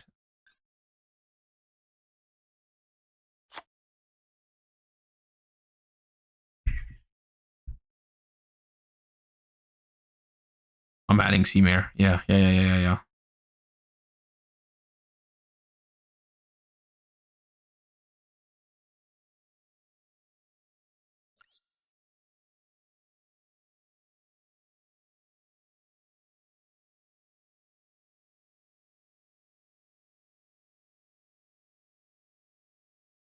Bro, my deck is broken, isn't it? How about Last Will? Last Will. Summon any monster with 1500 attack if a monster was sent to the graveyard this turn. I mean, it should be good, right? It should be good.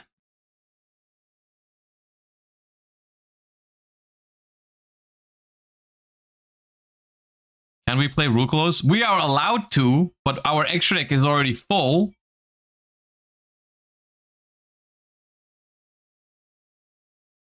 Can Last Will even be crafted? We're not playing this in Master Duel. I'm just using it to visualize the deck building process. Because there's no better platform for that, Kick. I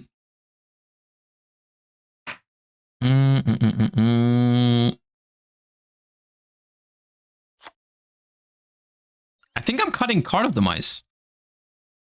I'm special summoning like crazy.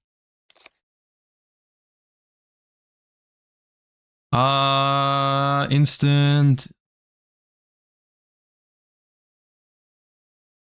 Okay, I think at this point, it might be peak. It's 18 traps. Is Trap Tantalizing Tune good enough with 18 trap cards? Maybe it's too many monsters. It's, well, how many is that? 15 monsters? 15 monsters is a lot.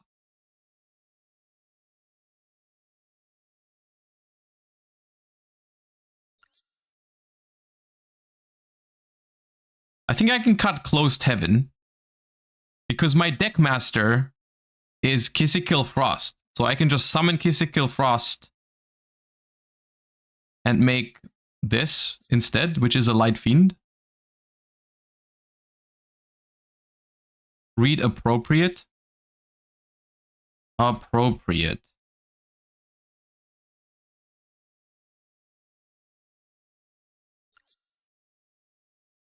When your opponent draws a card outside the draw phase, after that, each time your opponent draws a card outside the draw phase, immediately draw 2 cards. And what do I do with that?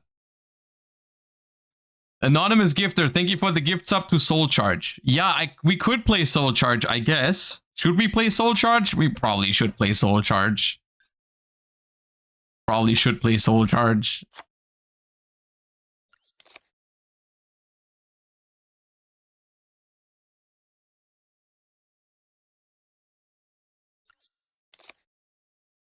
Take out Dimension Fusion.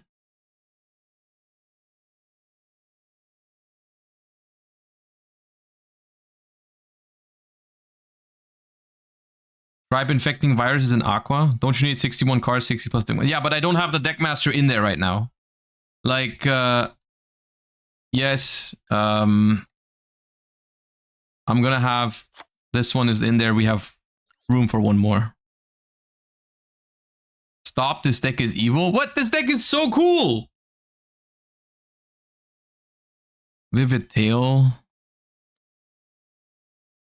I am kind of afraid of drawing too many of these traps that aren't great in hand. There's a validator on the domain website to see if your deck is legal. Ooh. I mean, I'm pretty sure it's legal. I'm pretty sure it's legal. I'm not worried about that.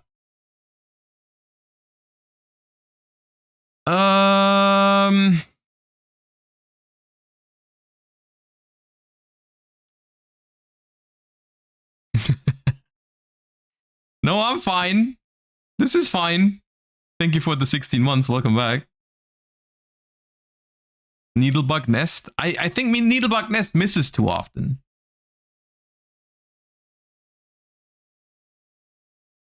All right, guys. One more main deck card, one more extra deck card. I think I'm looking at this, and I think every single card that is in here is good. I don't think we need to cut anything. I think... Oh, you know what's cool? I think Needle Sealing might be cool.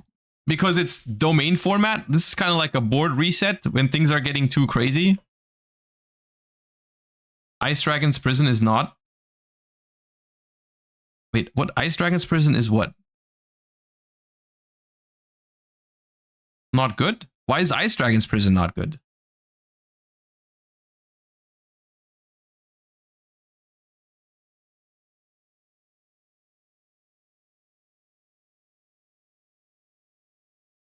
I think Ice Dragon's Prison is good.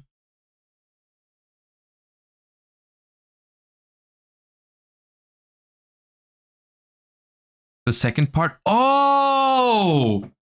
I see what you mean. It says from both players. Wait, what does that mean? General errata. Both players becomes all players. Oh, it means that... no, the card is terrible. No, you're right. Thank you for telling me that. Holy shit, it sucks. Yeah, it sucks. Because I have to banish from both opponents with the same type. So unless they both have something with the same type, it's dead. Yeah, no, we have to cut that. Oh, whoa, whoa. Yeah. That's bad. Okay, I'll add Needle Sealing instead. And I'll play Torrential, I guess. Maybe there's some cool cards that say each player or both players. Like, what is there a cool card? Each player. If I could spell it. What are some funny cards in domain format? Each player shuffles their deck, then each player draws one card, then each player discards one card. Well, this one's not it. Each player. Card destruction? I mean, that's not really cool.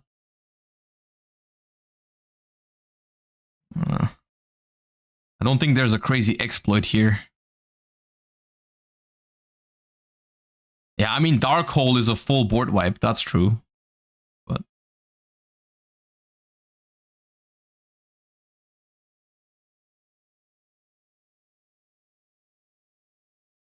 okay, I think my main deck is cracked. I think my main deck can stay this way. Yeah, no, my main deck is insane. We need a... What is a 15th extra deck card? Remember, this is Fiendsmith package. So, Sequence, Lacrima, Desiree. Oh, I'm missing one anyways. I'm missing a Fiendsmith card. Requiem. It needs to be 4 Fiendsmith cards. It needs to be 4 Fiendsmith. Now. Right? Requiem, Sequence, Lacrima, Desiree. Yeah. Yeah, we're done. We don't have any more.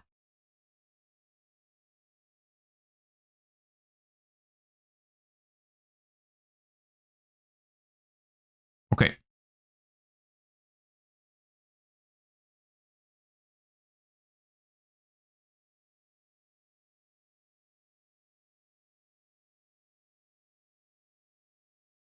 Yeah, we used Fabled cards as replacements for the Fiendsmith cards, and there's no 2 Fabled spells, so I used this for Sanct and Cracked. All right, sick. I think my deck is broken. I don't think we can be stopped. I think it'll be easy clappers. Yeah. I don't think we can lose. Well, yeah. Nightmare Griffin. Well, what do I cut? Do I cut Zeus? Nah, Zeus is peak, right? Because Zeus just sends everything. Nah, Zeus is too good. I can't cut anything, right? Fiendsmith mandatory, Life Twins mandatory. Nothing can be cut. Force? There's no way I only play 1 Runic fusion, and then like my second Runic has to like Golden Droplet give 1 player an extra card. There's no shot. Cut every Runic? No, shut up. This is my deck, okay? I know it could be better, but I like it this way. All right. Nah, this is great. This is peak. This will be phenomenal. Now, anyways, I guess thank you guys for helping me with that. We've made a very Josh deck for the cart market collab. I guess if you want to see how it turns out, I'm going to be traveling there in 2 weeks. We're going to film on the weekend.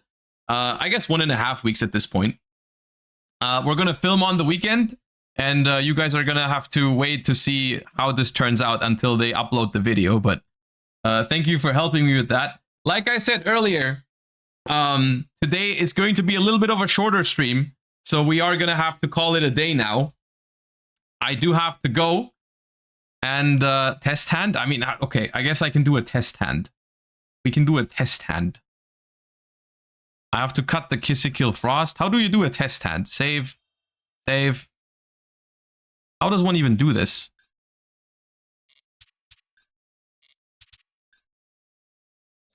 Here?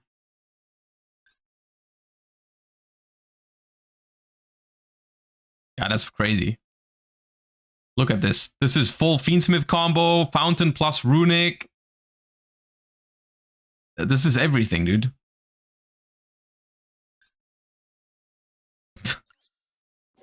How does he do it, man? How does he do it? Yeah, this is crack too.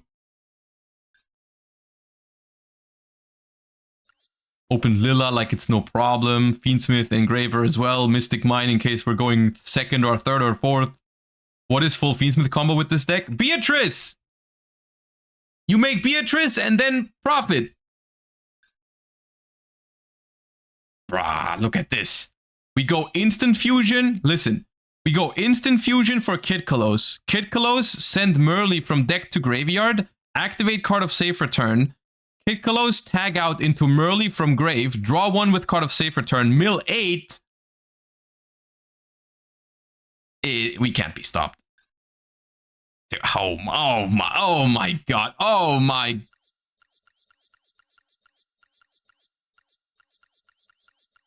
Nah. Nah. All right, we're ready. We're ready. There you go. We drew some test hands. We drew some test hands, but now I do have to go. I do have to go now. Appreciate you guys for hanging out. I hope you had a good time. And I'll see you guys tomorrow. I'll raid MBT. Thank you for all the subs, all the follows today as usual. Thank you for watching. Hope you enjoyed the stream. Hope you have a wonderful